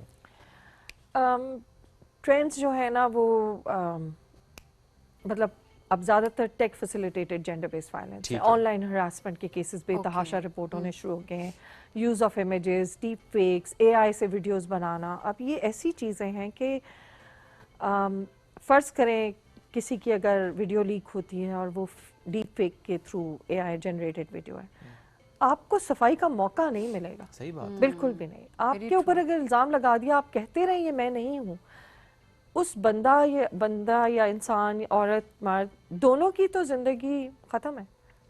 आप अपनी सफाई भी गवाही भी पेश करेंगे, तो मेरा ख्याल है हमारी as a society we need to work on this कि जो मैं बात कर रही थी ना रिस्ट्रेंट की, आपके अंदर एक मॉरल रिस्ट्रेंट आना चाहिए that you shouldn't be sharing. अब कल हमने एक वीडियो टेक डाउन करवाई एनसर्ट के थ्रू, मैम ज़ईमा हैं, आई वुड रिक्वेस्ट कि उनको भी बुलाएं, वो बड़ी एनसर्ट से उनका ताल्लुक है। Immediately the moment I reported उन्होंने वो वीडियो टेक डाउन कराई, लेकिन आपको पता है 150,000 उसके डाउनलोड्स हो चुके थे उस वीडियो के। अब हमारे लिए कितना मुश्किल है किसी सिस्टम में से जाके उसको रिपोर्ट करना और निकालना। मैं पूछना मैं चाह रहा था कि अगर ऐसा केस हो जाए किसी के साथ, जैसे आपने कहा कि आप तक केस पहुंचता है, फिर आप इंसर्ट के थ्रू उसको रिमूव करवाते हैं, एंड ये किसी के साथ भी हो सकता है, लड़की के साथ भी, लड़के के साथ, किसी के साथ भी हो सकता है ऐसी किसी वीडियो का मामला, किस तरह से रिपोर्ट किया जाता है? आप कैसे एनोनिमिटी को यकीनी बनाते हैं? फिर इंसर्ट जैसे आपने कहा कि 150 डाउनलोड्स हो चुके हुए थे, सो क्या ये वाकई मुमकिन होता है कि वो जहाँ से भी डाउनलोड हुए हैं उस सबको भी ख़त्म करवाया जाता है? ये तो अब टेक्निकल चीज़ें, इसमें ये होता है कि जब आपका एनसर्ट को जब हम रिपोर्ट करते हैं, वो पीटीए के थ्रू और डिफरेंट एजेंसीज इसमें इन्वॉल्व होती हैं, जब वो वीडियो टेक डाउन की जाती है तो एक तो मज़ीद व्यूइंग बंद हो जाती है, और अगर चूँकि वो सोर्स फाइल जो थी वो मेन सर्वर पे, इंस्टा के या टिकटॉक के जिस भी सर्वर पे पड़ी है, वो वहाँ से डिलीट हो जाती है। ठीक है। तो इससे ये होता है कि आप अगर डाउनलोड उस तरह से कर लें, वीडियो टू वीडियो रिकॉर्ड कर लें तो अलहदा बात है, ठीक है, बट नॉर्मली वो पूरे सिस्टम से एलिमिनेट हो जाती है। क्या हमारे पास ऐसे कोई नए कवानीन मौजूद हैं कि फॉर एग्जांपल ऐसी कोई भी वीडियो, ऐसा कोई भी कंटेंट, एक तो एक जिसने बनाया जा रहा है उसके खिलाफ तो एक्शन होता ही होता है, जो ये शेयरिंग की जा रही होती है व्हाट्सएप ग्रुप्स में और लोगों को जो भेजा जाता है और लोग अपने फ़ोन में, अपने सिस्टम्स में उसको रखते हैं, क्या उनके खिलाफ भी कोई कानून मौजूद है? लॉस तो हैं, देखिए पीका इसको एड्रेस करता है, पाकिस्तान इलेक्ट्रॉनिक क्राइम एक्ट जो है, लेकिन इसके अलावा अब अमेंडमेंट्स की ज़रूरत है। नेशनल कमीशन इस पे काम कर रहा है tech facilitated gender based violence के ऊपर। दो पॉलिसी क्वेश्चंस हैं हमारे सामने, क्या हम पीका को अमेंड करें to make it more effective and enforcement, जो आपने बात की शेयरिंग 10 शेयर होता जाता है, अभी बड़े सेंसिटिव केसेस आए हैं जहाँ शेयरिंग हुई है and people didn't know that they were sharing something so horrific, जो कि बाद में कॉग्निजेबल ऑफेंस बनता है। उसमें ये होता है कि अब हम नेशनल कमीशन जो है, हमने एक एहतियातन टेक फैसिलिटेटेड GBV के ऊपर हमने एक लॉ डेवलप किया है, but we are going to hold this stakeholder consultation regarding this. I will come back to this awareness raising. हम एक ग्रुप है डिजिटल एंड फाइनेंशियल इंक्लूजन, उसमें women access to mobile and awareness के ऊपर काम करें। तो उस अवेयरनेस के अंदर और also on 16 days of activism में हम बहुत स्ट्रांगली ये इस अवेयरनेस कैंपेन को लेके आगे जा रहे हैं, हाउ टू इंश्योर कि बच्चे और बच्चियां जो हैं वो समझे कि ये हरासमेंट है। अभी तो ये भी नहीं पता कि अगर आपने किसी की तस्वीर आगे फॉरवर्ड कर दी है, ये हरासमेंट के कॉन्टेक्स्ट में आती है। तो what is harassment, how do we define it, तो ये बड़ी एक टेक्निकल चीज़ें, चूँकि ग्लोबली अभी इस चीज़ को उस तरह से डिफाइन नहीं किया गया, तो पाकिस्तान भी एक ग्लोबल स्टैंडर्ड सेट कर रहा होगा जब हम अपनी डेफिनेशंस लेके आएंगे इस चीज़ को। ओके, बट दैट्स गुड कि काम जिस तरीके से हो रहा है वो हमें बहुत बेहतरी की तरफ ले जाता नज़र भी आ रहा है। हमारे साथ कोई बात जो आप एंड पे ऐड करना चाहती हूँ आज के दिन की मुनासबत से? मेरा तो ये है कि वालिदैन का रोल एंड असातिज़ा का रोल एंड साथ मीडिया का रोल, ये जो आप अवेयरनेस रेजिंग करें, I think this is very important. आपके हमारे लोगों को पता चलना चाहिए। मैं वैसे कहती हूँ कि 16 डेज ऑफ एक्टिविज्म नहीं है हमारा, तो through out the year activism होना चाहिए। 16 डेज उसको हाईलाइट करता है। अब ये है कि आपके जो मीडिया और के जो टेलीविज़न प्रोग्राम्स हैं, I think they should create more awareness.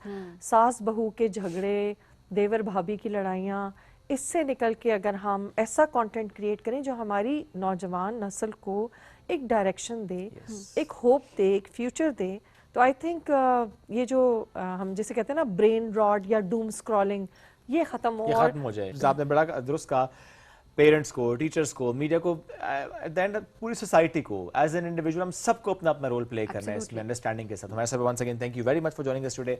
हम बढ़ेंगे एक ब्रेक की तरफ, नाज़रीन ब्रेक से वापस आते हैं, रहिए साथ, ये है राइजिंग पाकिस्तान।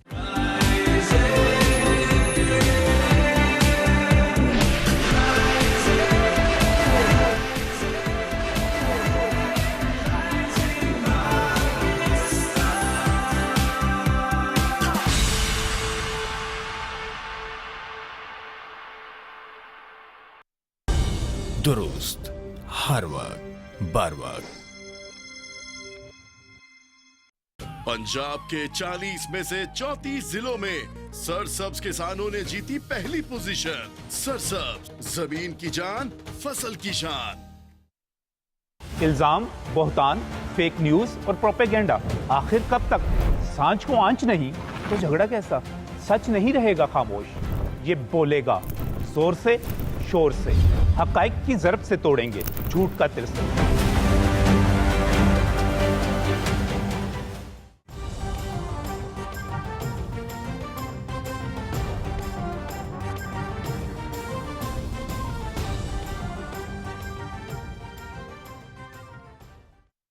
तनकीद से पहले तहकीक और इल्जाम से पहले सबूत, ये सहाफत ही नहीं इंसानियत की भी पहली शर्त है। सोच बदलें, सोचने का अंदाज बदलें। सहाफत और सियासत, रियासत के दो सतून या कारोबारी जिंदगी, पॉपुलर बयानिया या तारीख की दुरुस्त सिमत। सीधी बात पीनट सलीम के साथ सिर्फ PTV न्यूज़ पर।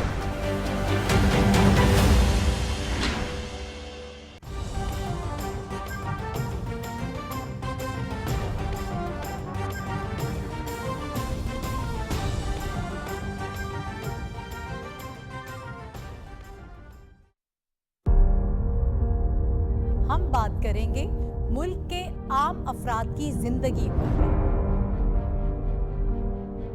आलमी उफक के बदलते हुए हालात और नजरियात पर।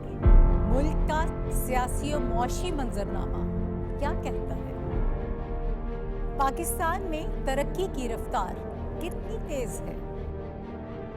खुशियों के लम्हात पर भी होगा तबादला ख्याल। शहरे इक्तदार क्यों है? तमाम अहम खबरों का महवर।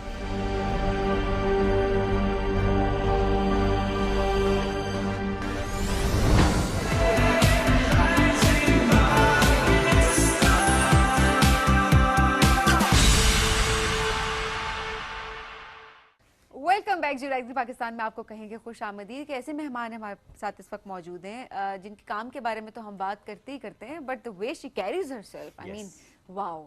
और हमेशा हम पूछ रहे होते हैं अच्छा जी कहाँ का जोड़ा पहना हुआ है, बालों के लिए क्या करती है। लास्ट टाइम मैं रिमेंबर जब यहाँ पे आई थी तो लाइक अच्छा बालों के लिए क्या करती है, तो पूरा उन्होंने नुस्खा बताया था, नुस्खा बता दिया था और वो नुस्खा जो है वो हमने फॉलो किया था। लेकिन जरा बात करेंगे सबसे पहले हमेशा की तरह उनकी अचीवमेंट के बारे में, क्या गाड़ियां दौड़ाती हैं। अरे क्या बात है, और हर दफा ना एक नया रिकॉर्ड बना के आती हैं।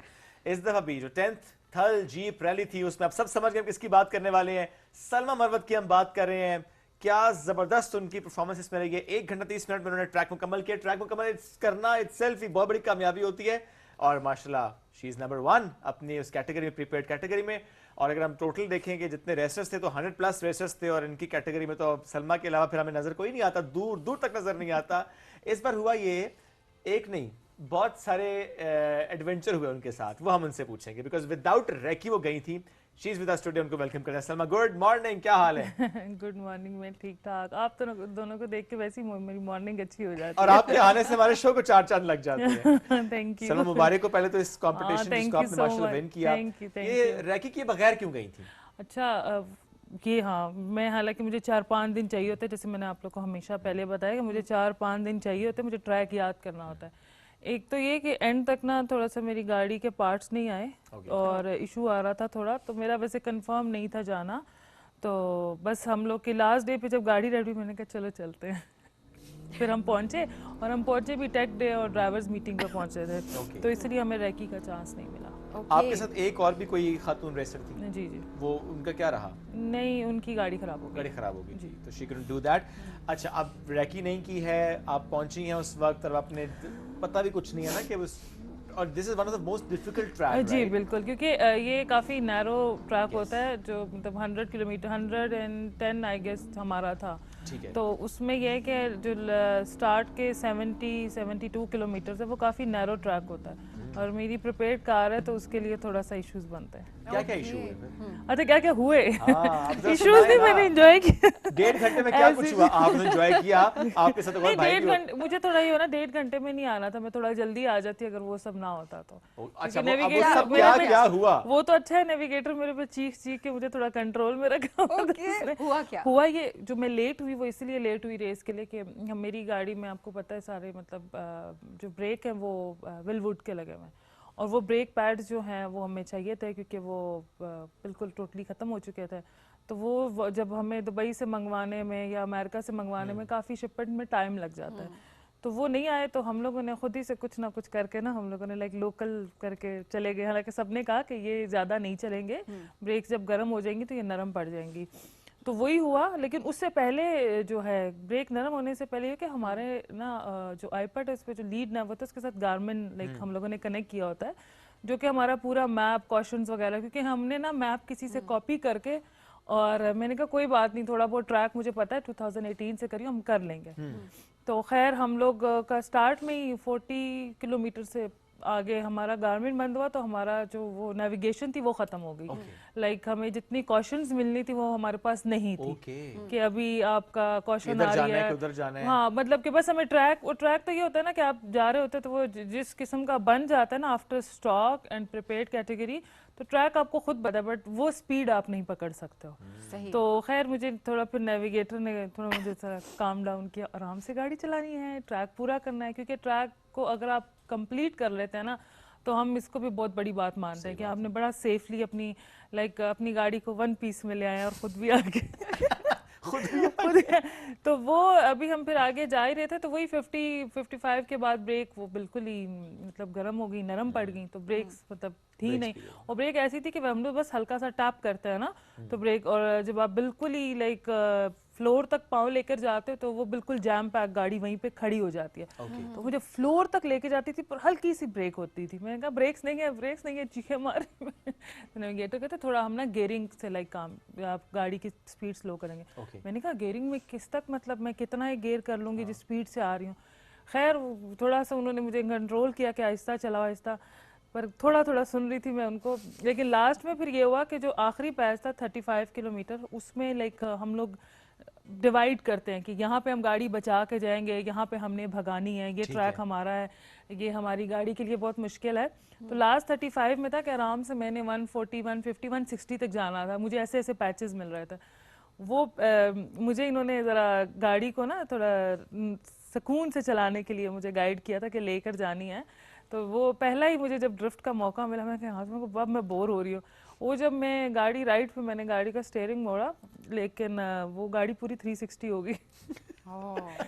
ये क्या हुआ है ना, ऐसे होना नहीं चाहिए। ट्रैक पे गाड़ी आ नहीं रही थी, फिर पता लगा कि मुझे लगा एक्सेल टूट गया, बस जी खत्म जी रेस। कहते कुछ नहीं होता, तुम ऑलरेडी काफ़ी गैप दे चुकी हो ना। तो खैर उस वक्त वो 4x4 उड़ गया, गाड़ी 2 व्हील पे हो गई। फिर मुझे कहते हैं 60 पे चलाओ, 50 पे चलाओ, जस्ट ट्रैक कंप्लीट करो, आगे जस्ट 30-35 किलोमीटर्स रह गया। फिर भी मैं 90 पे चला रही थी। वो बार बार मेरा गियर डाउन कर रहे थे ना खामोशी से कि थोड़ी सी स्पीड कंट्रोल में है। बढ़िया कि अल्हम्दुलिल्लाह मैंने ट्रैक कंप्लीट कर लिया। चलिए ये बड़ी बात है, ट्रैक कंप्लीट कर लिया। वो जो भाई साहब साथ थे उनकी कोई हाल अहवाल मतलब ठीक ठाक थे? हाँ, वो हमारे फ्लीट मैनेजर ही हैं। तो मतलब मैंने कहा बस आइंदा आप ही बैठेंगे साथ। मुझे सारे ये कहते हैं थोड़ा कम सुनती है ये। मैंने कहा हाँ कान बंद कर लेती हूँ। कान का मसला अक्सर रेस हम लोग जब सीट पे होते हैं ना, तो हमें कोई कहे ना कि थोड़ा स्लो, तो वो वर्ड नहीं है स्लो, वो सुनाई नहीं देता, पता नहीं क्यों। अच्छा, और दूसरा ये सलमा कि शायद आप जब इस सिचुएशन में होते हैं तो ये बहुत इंपॉर्टेंट होता है कि आपने किस तरह से फोकस्ड रहना और अपनी सुननी है कि आपकी गट क्या बात मैं इसीलिए तो 4-5 दिन पहले जाती हूँ कि मैं ना ट्रैक, आप लोग को मैं बताया था, मैं ट्रैक याद करती हूँ। नेविगेशन कॉल्स मैं सुनती हूँ, डेडली जो होती हैं वो बिल्कुल सुनती हूँ, क्योंकि जिस स्पीड से मैं जा रही होती हूँ। लेकिन मुझे ज़्यादा होता है कि मैं अपनी ना अपना ट्रैक, तो वो मैं नहीं था, तो मुझे थोड़ा उनकी सुननी पड़ रही थी। ओके। हाँ, क्योंकि रैकी नहीं थी। क्योंकि रैकी नहीं की होनी चाहिए रैकी, लेकिन ये कि बस अल्हम्दुलिल्लाह ट्रैक भी कंप्लीट किया, FTD भी, और माशाल्लाह। और ये जितनी आपकी माशाल्लाह एक्सपीरियंस हो चुका है, ये कितनावां ट्रैक था जो कि आपने किया है? ये तो याद भी नहीं होगा ना, because you have done so much माशाल्लाह। नहीं बिल्कुल नहीं। इस साल अभी और कोई इवेंट आ रहा है? मुझे मैं वैसे तो मैं खैबर पख्तूनख्वा की हूँ, लकी मरवत की हूँ, तो बहुत प्यार मिलता है मुझे जब मैं डेरा जात पे जाती हूँ। लेकिन मुल्तान ये कि काफ़ी सारी रैलीज हो गई, तो मुझे ना ऐसे होम ग्राउंड फीलिंग आती है। वहाँ के लोग इतना प्यार करते हैं, मतलब मैं जाती हूँ तो बहुत खुश होते हैं। मतलब जो वो आप जब कंप्लीट करते हो ना रेस फिनिश लाइन पे, तो इतना अच्छा एक क्राउड होता है, और बदतमीज क्राउड नहीं है। एक होता है ना कि आपको कंट्रोल करना कहीं मुश्किल हो, इतने सारे मर्द आगे, बिल्कुल भी ऐसा नहीं है, बड़े प्यारे लोग हैं। कितनी प्यारी बात है, देखिए, वरना वाकई कुछ जगहों पे हमने देखा कि अच्छा इश्यूज हो जाते हैं, बट नहीं बिल्कुल भी नहीं। हमारे यहाँ तो आज भी बाइक पे बच्चियां बेचारी हमारी जा रही होती हैं, स्कूटी चला रही होती हैं, तो रुक के देखते हैं, मुड़ के देखते हैं। मर्द क्या, खवातीन भी ऐसे देख रहे हैं जैसे एलियन आ गए। वो इवन मैंने सोशल मीडिया पे, जबकि मैं कहती हूँ पढ़े लिखे लोगों में ना आजकल ज़्यादा इशू है, क्योंकि ये लोग आते हैं तो मैं इनके लिए ना ज़रा जब फिनिश लाइन पे आती हूँ तो मैं इनके लिए थोड़ा सा ड्रिफ्ट, डोनट्स, गाड़ी थोड़ा कुछ ना कुछ एक्शंस करके दिखाती हूँ। तो वो सारे आके क्राउड, आई थिंक 200-300 लोग होंगे ना मेरे पास। तो पुलिस उनको मैंने कहा डंडे शंडे नहीं मारो, मैंने आराम से कहा, मैंने कहा ये मेरी बात मानते हैं, ये बिल्कुल भी ना, लाइक एक डर तो होता है ना कि फीमेल हूँ, प्रोटेक्शन के लिए आए, काफ़ी वहाँ पे फोर्सेज आई होती हैं, तो मैंने कहा कुछ भी नहीं करेंगे ये। मैंने कहा रिलैक्स, मैंने कहा आप सब कुछ करूँगी, गाड़ी भी घुमाऊंगी, सब करूँगी। पहले मैंने उनको ना काम डाउन किया तो सुन गए, क्योंकि फुल टाइम क्राउड कह रहा था गाड़ी घुमाएं, गाड़ी फिर बाद में मैंने कहा ब्रेक्स नहीं है, मैंने कहा आज तो फिर वो मान भी गए। और उसके बाद मतलब सोशल मीडिया पे लोग कह रहे नहीं ये तो जस्ट लड़की देखने आए हैं, मतलब कि मैं कहती हूँ पढ़े लिखे लोगों में शायद थोड़ा सा ज्यादा प्रॉब्लम है। तो लोग कमेंट्स क्या कर रहे हैं, हालांकि वहाँ पे सिचुएशन वहाँ पे डिफरेंट थी। वो एक मैं कहती हूँ बैकवर्ड एरिया के लोग थे जो वहाँ पे आए हुए थे, खालिस्तान सपोर्ट करने के लिए आए बिल्कुल बिल्कुल। वहाँ मुझे ऐसे लोगों से ज्यादा है, मतलब कि वो आते हैं पूरा दिन आते हैं, धूप में खड़े होते हैं, और हर गाड़ी को जो रेस डे पे कुछ सेकंड के लिए देखते हैं, क्योंकि वो तो गुजर जाती है, फिर दूसरी का वेट करते हैं और पूरा दिन बैठे रहते हैं। तो कैसे ऐसे लोगों की ज्यादा मतलब। अच्छा वैसे सलमा ये वाली जो चीज़ है, मेरे ख्याल है ये हर प्रोफेशन में खवातीन को फेस करनी पड़ती है कि सपोर्ट इसलिए मिली, व्यूज इसलिए मिले क्योंकि हाँ, लड़की है, तस्वीर बिल्कुल, ये अपलोड होता की है, हाँ, लड़की है लाइक्स तो मिलने, लाइक ज्यादा मिल गए वहाँ पे। बिल्कुल ऐसा है। और ये लेकिन वाली मुझे मुझे मुझे ये खुशी होती है कि मैं इसीलिए थोड़ा सोशल मीडिया पे मतलब कि जितनी ये हमारे ट्रैक्स ऐसे हैं ना कि पूरा कवर नहीं हो सकता, आपकी रैली नहीं कवर हो सकती, तो लेकिन मुझे जो ज़्यादा है कि वो अप्रिशिएट किया जाता है कि यार ड्राइविंग अच्छी करती है, रेस अच्छी करती है, हाँ, स्किल्स हैं। स्किल्स तो हैं, तभी तो वो एंड पे आपने पूरा उसका डेमो भी देना होता है ना। हाँ जितने लोगों बिल्कुल, पे हाँ वो control आते हैं, वो इतना मतलब खड़े होते हैं तो इनका हक बनता है। नहीं जी सलमा, और लड़कियां क्यों नजर नहीं आ रही, कम है इस प्रोफेशन, इस खेल में क्यों? क्योंकि पहली तो बात ये कि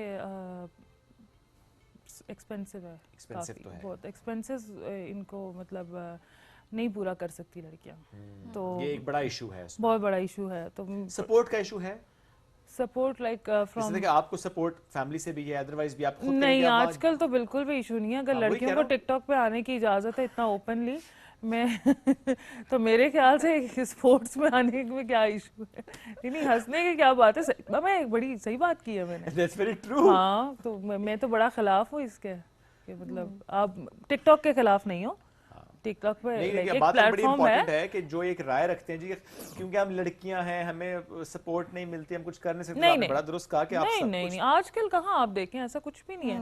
आजकल पेरेंट्स बहुत अच्छे हैं, वो पहले के पेरेंट्स होते थे कि थोड़ा डर लगता था। अब लड़कियां हर फील्ड में आगे बढ़ रही हैं, हर फील्ड में आगे बढ़ रही है, तो सपोर्ट का मैं नहीं कहती हूँ। हाँ, थोड़ा सा दो चीज़ें, एक तो कुछ जो आना चाहती हैं वही एक्सपेंसेस नहीं उठा सकती, दूसरा कि ये थोड़ा सा आपको हिम्मत चाहिए इसके लिए। हाँ। मैंने भी ज़ीरो से स्टार्ट किया था, ऐसे नहीं था कि मेरे लिए स्पॉन्सर्स खड़े थे, अपना पैसा लगाया, अपनी मेहनत गई, दूर दूर तक गई। और रैलीज़ का मैं कहती हूँ, इस चीज़ का मैं क्रेडिट उठाती हूँ कि मैंने ज़्यादा सोशल मीडिया से लेकर आप लोग के चैनल्स पे, मैं हर शो पे, और मैं ज़्यादातर मतलब मॉर्निंग शो पे, मतलब ऐसे डिसेंट मॉर्निंग शोज़ में मैं आती हूँ, जैसे आप लोग के हैं, फरा के हो गए, प्रॉपरली मैंने बताया कि जी ये रैलीज़ होती हैं, तो मेहनत की है मैंने, और अल्लाह पाक का करम ही है, सब कुछ अल्लाह पाक की ज़ात है जो आपको यहाँ तक लेके आते हैं, क्योंकि अल्लाह देखता है कि क्या पैशन है, कहाँ ये इंसान जाना चाहता है, तो आपको वो मंजिल मिल जाती है। बिल्कुल ऐसा ही है, मेहनत के बगैर तो कुछ भी मिल ही नहीं सकता।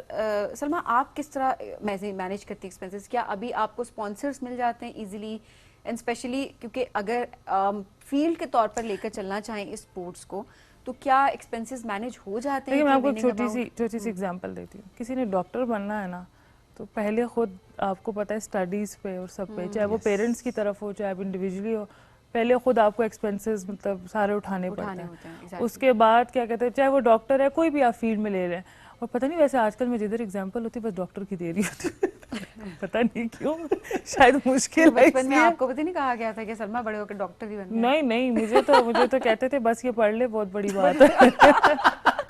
उनको पता था मैं स्पोर्ट्स में जाऊंगी, उनको कंफर्म पता था कि ये स्पोर्ट्स में जाएगी। हाँ, कहते थे बस ये अपनी ग्रेजुएशन और ये कंप्लीट कर लें तो ये बहुत बड़ी बात है, क्योंकि और बगैर पढ़े मेरे मार्क्स अच्छे आते थे। खैर हमारी बात दूसरी तरफ जा रही है, आप लोगों के साथ यही तो मजा आता है। वो ये कि तो पहले आप हिम्मत करें, आप आए, थोड़ा सा मेहनत करें, क्योंकि इतनी आसानी से कोई, जैसे कि आप देख लें, अगर आप आए एक दिन में कहीं जी मुझे होस्ट बनना है, ऐसे थोड़ी ना होता।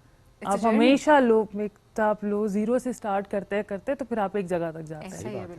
तो थोड़ा हिम्मत करें, आना स्टार्ट करें, ये ना देखें कि जी अच्छा जी सलमा प्रिपेयर्ड में टकोमा। आप देखें सलमा 2018 में क्या चलाती थी, सलमा किस तरह। मैंने 2 रेसेस ऐसे की हुई हैं कि मैंने रेसर्स को कहा कि आपकी गाड़ी, लाइक मेरी गाड़ी तैयार नहीं थी, तो मैं as a like for a 1 day, मतलब सिर्फ just 1 day for a race, मैं आपको उसका रेंट पे कर दूंगी, तो आप मुझे अपनी गाड़ी दे दें। अच्छा, मैं चकवाल रैली में गई, ऐसे ही हुआ कि मैं वो गाड़ी जो थी वो रास्ते में ही कराची से आ रही थी, उसका इंजन उड़ गया। अच्छा, मैं ट्रैक पे खड़ी, अच्छा नहीं उस वक्त ट्रैक पे नहीं खड़ी थी, इंजन उड़ा, ठीक हुआ, आया ट्रैक पे, उस मेल पार्टिसिपेंट ने अपनी रेस की, तो क्या कहते हैं उसके बाद मेरी टर्न थी, वो उसने बीच में गाड़ी जो है वो लाइक एक्सीडेंट हो गया, लाइक वो फ्लिप ओवर हो गई। मैं खड़ी, अल्लाह की तरफ से था। हमारे एक और रेसर फेलो जो थे, उनकी लाइक बिल्कुल तैयार खड़ी थी, प्रिपेयर्ड टकोमा। मुझे कहते हैं सिस्टर आप ये चला लें। मैंने कहा मैंने आज तक ना ये वाली गाड़ी प्रिपेयर्ड नहीं चलाई, और ट्रिप्टॉनिक उसके गियरिंग थे ये, वो कहते हैं आप चलाएं। मैंने ट्रैक भी नहीं देखा था, कुछ भी नहीं देखा था, मैं गई और हाँ 2 घंटे मुझे अच्छी तरह याद है कि वहाँ पे कोई लाइक कैंप्स वगैरह कुछ टेंट्स नहीं थे, धूप में खड़ी रही थी मैं, क्योंकि एक स्ट्रेस भी था और थोड़ा जरा मामला वो ख़राब हुआ था। तो उन्होंने मुझे जब गाड़ी दी, सब अल्लाह की तरफ से ही हुआ, और मेरे साथ वही वाला नेविगेटर जो कि जिसको मैंने कहा था कि ट्रैक याद है, तो वो कल में पढ़ रहा था। ये वो वाली रेस है, और मैंने क्या कहते हैं जीत भी गई, और काफ़ी, हालांकि वहाँ पे काफ़ी मुश्किल ट्रैक था, तो काफ़ी गाड़ियाँ जो है ना वो मतलब ऐसे पहाड़ टाइप बने हुए थे, तो नीचे गिरी हुई थी काफ़ी, और मैंने टाइम भी बहुत अच्छा मारा था उसमें। तो ये बस है कि आप मेहनत करो, मेरे ख्याल से तो बस अल्लाह पाक की ज़ात है, वो आपकी नियत देखता है, मेहनत करो। हाँ बिल्कुल, रास्ता अल्लाह बनाता गया आपके लिए, लेकिन अल्लाह पाक बनाते वो शख्स कहाँ से आया जिसने कहा सिस्टर गाड़ी ले लें? हाँ, आपके मतलब वो जानने वाले थे, ये नहीं था कि मतलब जानते थे, बट एकदम गाड़ी बिल्कुल स्टार्ट लाइन के पास खड़ी थी, कहते हैं आप चला लें। बड़ी बात है। फिर आप देखें उनको आप पे यकीन भी था, और आपने वो पूरा भी करके दिखाया, फिर ट्रैक भी पूरा किया, बड़े अच्छे टाइम में आपने मुकम्मल किया वो। सलमा, ये तो ठीक है, आपकी ज़रा अपनी जर्नी है, एज अ रेसर आपकी जर्नी है, उस पर ज़रा हमेशा बात कर भी रहे होते हैं, अल्लाह आपको हमेशा कामयाब करे इसी तरह से। थोड़ा सा अब हम आपकी ज़िंदगी से मुताल्लिक़ भी बात करते हैं, जो कि हमेशा करते हैं, कोशिश हमारी होती है। ज़िंदगी में सबसे मुश्किल वक्त क्या है, क्या रहा है? वो बचपन भी हो सकता है, वो अभी का टाइम भी हो सकता है, कोई भी टाइम हो सकता है। मुश्किल वक्त, अच्छा पता नहीं यकीन करेंगे कि नहीं, मतलब कि हम आपकी हर बात पे यकीन करेंगे। हाँ नहीं, मतलब ये है कि ना, देखिए मुश्किल ऐसे नहीं कह सकते कि किसी पे मुश्किल वक्त नहीं आता, हर एक पे आता है। मुश्किल वक्त तो बहुत आया गया है, लेकिन बस मुझे मैं ये बड़ा एक बात करती है, अभी टॉपिक में भी आप लोगों से यही बात करी थी कि मुझे मुश्किल वक्त फिर मुश्किल नहीं लगता, मैं जब नमाज उठाती हूँ, 2 नफल पढ़ती हूँ और अल्लाह पे छोड़ देती हूँ, तो मेरे लिए सब आसान हो जाता है। हाँ, वो क्या था लेकिन मुश्किल वक्त? नहीं, बहुत सारे होते हैं। देखिए मतलब कि अब मैं इस चीज़ को बहुत बड़ा मुश्किल वक्त कहूँगी, मेरा कैरियर का स्टार्ट है, ठीक है, गाड़ी नहीं आई। सेकंड में ये हुआ कि भाई जैसे हब रैली में हो गया, मेरे लिए ये काफ़ी बड़े है। कल मेरी रेस है, बहुत बड़ा इवेंट है, मैं लाइक उस रेस की दिफाई चैंपियन हूँ, मेरी गाड़ी का एक्सीडेंट हो गया था, मैं खुद थी, मैं हॉस्पिटल में पड़ी हुई थी। ऐसे काफ़ी सारे आए, इस तरह मैं कहती हूँ, मतलब कि वो काफ़ी सारे आए। लेकिन एक बड़ा अच्छा आपने कहा कि आप उससे निकलती हैं ना फिर। हाँ, वो बस अल्लाह पे भरोसा रखे, क्योंकि होना वही है जो अल्लाह पाक की ज़ात चाहती है। अल्लाह सिर्फ ये देख रहा है मुझ पे कितना यकीन है इस बंदे का। अच्छा सलमा, कभी रिग्रेट हुआ जिंदगी में, सबसे बड़ा रिग्रेट जो कि आज तक याद हो कि काश ये ना करती तो ऐसा होता, या ऐसा ये कर किया लेती, होता, ये किया होता मैंने? रिग्रेट नहीं, मैं कहूंगी नहीं, मुझे नहीं हुआ। That's good. Honestly, like regret It's fine. I think हर एक की मतलब मैं अभी यही मैं सोच रही हूँ, रिग्रेट मतलब नहीं कभी। हाँ, ये हो जाए, मतलब मेरे बहुत छोटे रिग्रेट्स हैं कि मतलब उसकी हेल्प कर देनी चाहिए थी, अच्छा उससे मुझे ऐसी बात नहीं करनी चाहिए थी, तो ये वाले रिग्रेट्स होते हैं। कुछ ऐसा जिंदगी का बहुत बड़ा रिग्रेट नहीं है। काश जिंदगी में नहीं है। नहीं, अभी अल्हम्दुलिल्लाह अल्लाह करे कभी ना हो, अल्लाह ये तो बहुत ये बड़ी ब्लेसिंग होती है कि आपकी जिंदगी में काश नहीं, मतलब अब वो छोटे हैं कि मतलब छोटी गलतियां जो लाइफ में हो जाती हैं, हर इंसान की होती हैं, वो वाले रिग्रेट्स हैं। पर अल्हम्दुलिल्लाह, लाइक ऑनेस्टली ये नहीं है कि मैं कुछ छुपा रही हूँ, अभी तक कोई बड़ा रिग्रेट अभी तक नहीं हुआ। कभी नाराज किया किसी को? मैंने नाराज, हाँ हो जाते हैं लोग, को ये नाराज होते हैं कि सबसे बड़ा ये है कि मैं ना फोन नहीं उठाती। मैं देख रही, मैं बड़ी वो हूँ, मतलब मेरा जब मूड खराब होता है, मुझे गुस्सा आया होता है ना, तो मैं आइसोलेट हो जाती हूँ, क्योंकि मैं नहीं चाहती हूँ मेरी वजह से कोई हर्ट हो। हाँ, क्योंकि मैं हूँ पठान, तो मैं पे चुप नहीं रहती हूँ, तो मैं ये कोशिश करती हूँ, तो वो ऐसे ही नाराज हो जाते हैं कि फोन नहीं उठाती। इवन घर के बाहर से दोस्तें मेरी गई हुई हैं और मैं चुप बैठी रहती हूँ। ये एक पता नहीं कुछ है मेरे अंदर, खामोश हो जाती हूँ मैं, नहीं मिलती किसी से। कुछ घंटों के लिए होता है, कुछ दिनों के लिए होता है, कितना प्रोलॉन्ग होता है? कुछ दिनों के लिए भी दिनों के लिए काफी ऐसे नहीं है, फैमिली से भी काफी चुप हो जाती हूँ मैं। और क्या कहते हैं, क्योंकि मैं अपने साथ ही एक जंग लड़ रही होती हूँ, अपने आप को मैं खुद ही ठीक करती हूँ। सबसे ज्यादा गुस्सा किस बात पे आता है? सबसे ज्यादा जिसपे से ही खून खोलता और चुप ना रहा। मुझे पता हो अगले बंदे के अंदर दिल में क्या बात है और मुझसे झूठ बोल रहा है, वो डबल फेस है। बहुत गुस्सा आता है मुझे, मतलब दोगले लोगों से कन्फ्रंट कर जाती है बहुत। हाँ, बता देती है कि तुम्हारे दिल में तो ये, तुम्हारी मुंह पे ये। अच्छा नहीं, इस बात पे ये कि हाँ, बातों में बता देती हूँ, देख के। लेकिन एक और बात, मजे की बात, फॉर एग्जांपल मुझे पता है आप मुझसे ना अभी मुझे पता है बात आप गलत बता रहे हैं, 4 लोग देखूंगी, अगर उसमें आपकी इंसल्ट हो रही है तो वो बात मैं नहीं करूंगी, मैं फिर भी बंदे का ख्याल रख लेती हूँ। हाँ, मैं रख लेती हूँ। लिहाज बड़ा इंपॉर्टेंट है। जब अल्लाह पाक हमारे लिए हमारे ऊपर एक पर्दे डाल रहा है, हमारा कितना लिहाज कर रहे हैं, एक्सपेक्ट हम अल्लाह से कर भी रहे हो। हाँ, तो फिर अगर हम इंसानों का थोड़ा बहुत कर ले तो खैर है, लेकिन एक लिमिट तक, एक लिमिट के बाद जो है वो फिर मेरी बर्दाश्त वो फिर कुछ लोग फिर यू नो एक्सप्लॉइट भी करते हैं। हाँ बिल्कुल ऐसा है, बिल्कुल बिल्कुल। तो वो एक लिमिट तक होती हूँ मैं, लेकिन उसके बाद भी मतलब मेरे अंदर बहुत सब्र है। मैं हम लोग एक दफ़ा ग्रुप में सारी लड़कियां बैठी हुई तो कहते हैं कि जैसे कि हर एक से ना कि कहें कि अब जैसे कि किसी की कोई ये खूबी, तो मैं इनको सबीन का कहूँ मुझे इसकी स्माइल पसंद है, मुझे ये मिल जाए, लाइक इस तरह ना कोई भी आपको इनका इसका मुझे ड्रेसिंग स्टाइल पसंद है, मुझे ये मिल जाए। तो मुझे जो एक चीज़ अच्छी लगी कि मेरी किसी ने ना बाल किसी चीज़ को नहीं चाहा, कहते हैं हमें ना इस जैसा सब्र मिले, तो वो मुझे बड़ी खुशी हुई कि मतलब इनको पता है सब्र करती हैं, सब्र करती है, लेकिन एक हद तक करती हूँ, ये नहीं है, लेकिन सब्र के बाद ना आपको बड़ा अच्छा रिजल्ट मिलता है। एक स्ट्रॉन्ग इंडिपेंडेंट वुमेन को कैसे डिफाइन करती हैं? जिसमें डर ना हो, वो ना कर सके। ओके भाई नहीं, मुझे नहीं करना, जो ना कह सके और इसके अंदर खौफ ना हो। That's the definition of a strong independent woman. That's nice.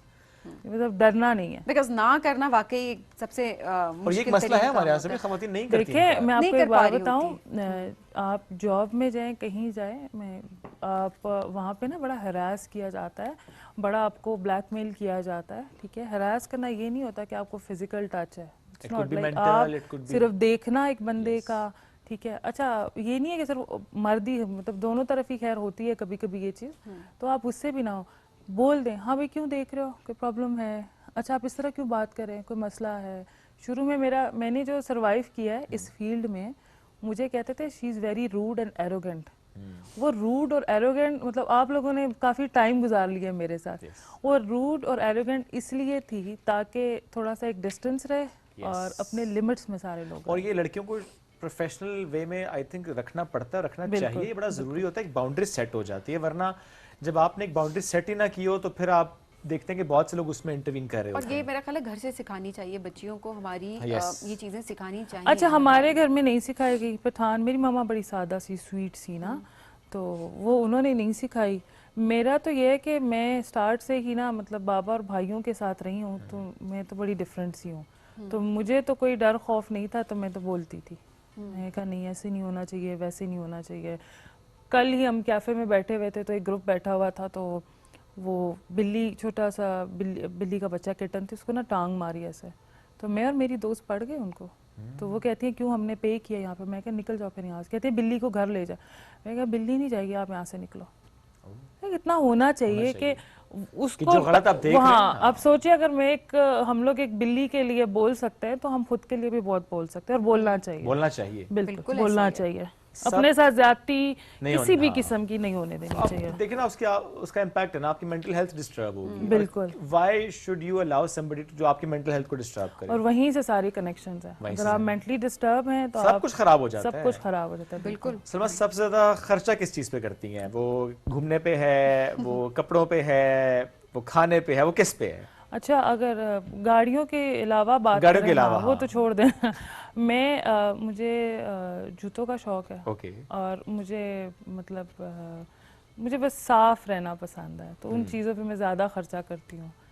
और घूमना मेरा ये है कि बस फिर पेट्रोल इस तरह काफ़ी हो जाएगा, ये ज़्यादा है खुद पे लगाती हूँ मैं बहुत ज़्यादा। खाने की फूडी में इतनी नहीं हूँ, जस्ट कॉफ़ी लवर हूँ, मुझे बस कॉफ़ी मिलनी चाहिए। शॉपिंग करने का शौक है? हाँ। वो किसको नहीं होता? हाँ, बात तो सही है। कुछ लोगों के लिए थेरेपी होती है ना, तो वाकई थेरेपी होती नहीं होती है। हाँ, मूड स्पेशली औरतों के लिए वही लगाया करें। कैमरे, किस कैमरे की तरफ पहले ये वाला देखें। घर में खुश रहना है, अपनी माओ पे, अपनी बहनों पे, अपनी बीवियों पे खर्चा करें। मतलब ठीक है बीवियों को भी ख्याल करना चाहिए कि मतलब जितनी पे है, लेकिन मेरे ख्याल से उनको सरप्राइजेस दे, उनको अच्छा लगेगा, उनको खुश रखा करें। तो ये तो मेरा ख्याल है एक्सपेक्टेशंस बहुत ज्यादा हाई हो गई है अभी से, राइट? मेरी नहीं देखे नहीं ये बात ना करें। ना मैंने औरों को लेक्चर देना है, मैं औरों को लेक्चर देना है। लेकिन चले मतलब इनडायरेक्टली लेक्चर कहीं और भी, मतलब पता तो लोगों को पता तो चले ना कि ये स्टैंडर्ड है, अगर मीट नहीं कर सकते तो प्लीज देखिए बात आए भी मत आगे। देखिए एक चीज होती है औरत में ना, मतलब जिस तरह वो घर में ठीक है, मैं आपको एक बात बताती हूँ, मैं खुद मैं तो अभी से कहती हूँ कि मैं जब कभी सास बनूंगी ना तो मैं ऐसी होंगी। मैं कैसी होंगी मैं आपको डिफाइन करती हूँ। मैं ऐसी होंगी कि एक लड़की आई है दूसरे घर से, ठीक है, और उसको टाइम लगेगा एडजस्ट होने में। ये उसके हस्बैंड को भी, उसकी पूरी फैमिली को ख्याल करना चाहिए। कितने प्यार से पाला होता है माँ बाप ने, कितनी केयर से, उसको टाइम लगेगा, उसको समझा करें। आपकी कोई मतलब अल्लाह माफ़ करे मैं किस चीज़ से मिला रही हूँ, आप कोई जानवर भी उठा के कहीं से लाते हैं वो पहले सहमा हुआ होता है। तो फिर ये तो एक इंसान है जो कि मतलब इतने प्यार से पाला पोसा बड़ा किया। जब आप अपना बेटा किसी को नहीं दे सकती ना तो वो आपको अपनी बेटी दे रहे हैं, तो थोड़ा ख्याल किया करें। वो एडजस्ट होने में टाइम लगेगा, उसको बिल्कुल मतलब लोग नहीं बनाते हैं, बेटी बना के रखें। माँ जो बेटी के साथ करती है आप वैसे ही करें उसके साथ, तो देखें वो आपसे डबल प्यार करेगी। ऐसे ही हस्बैंड को भी करना चाहिए। थोड़ा सा ये सवाल भी रखते हैं, आपके ख्याल में एक लड़की का रिश्ता करते हुए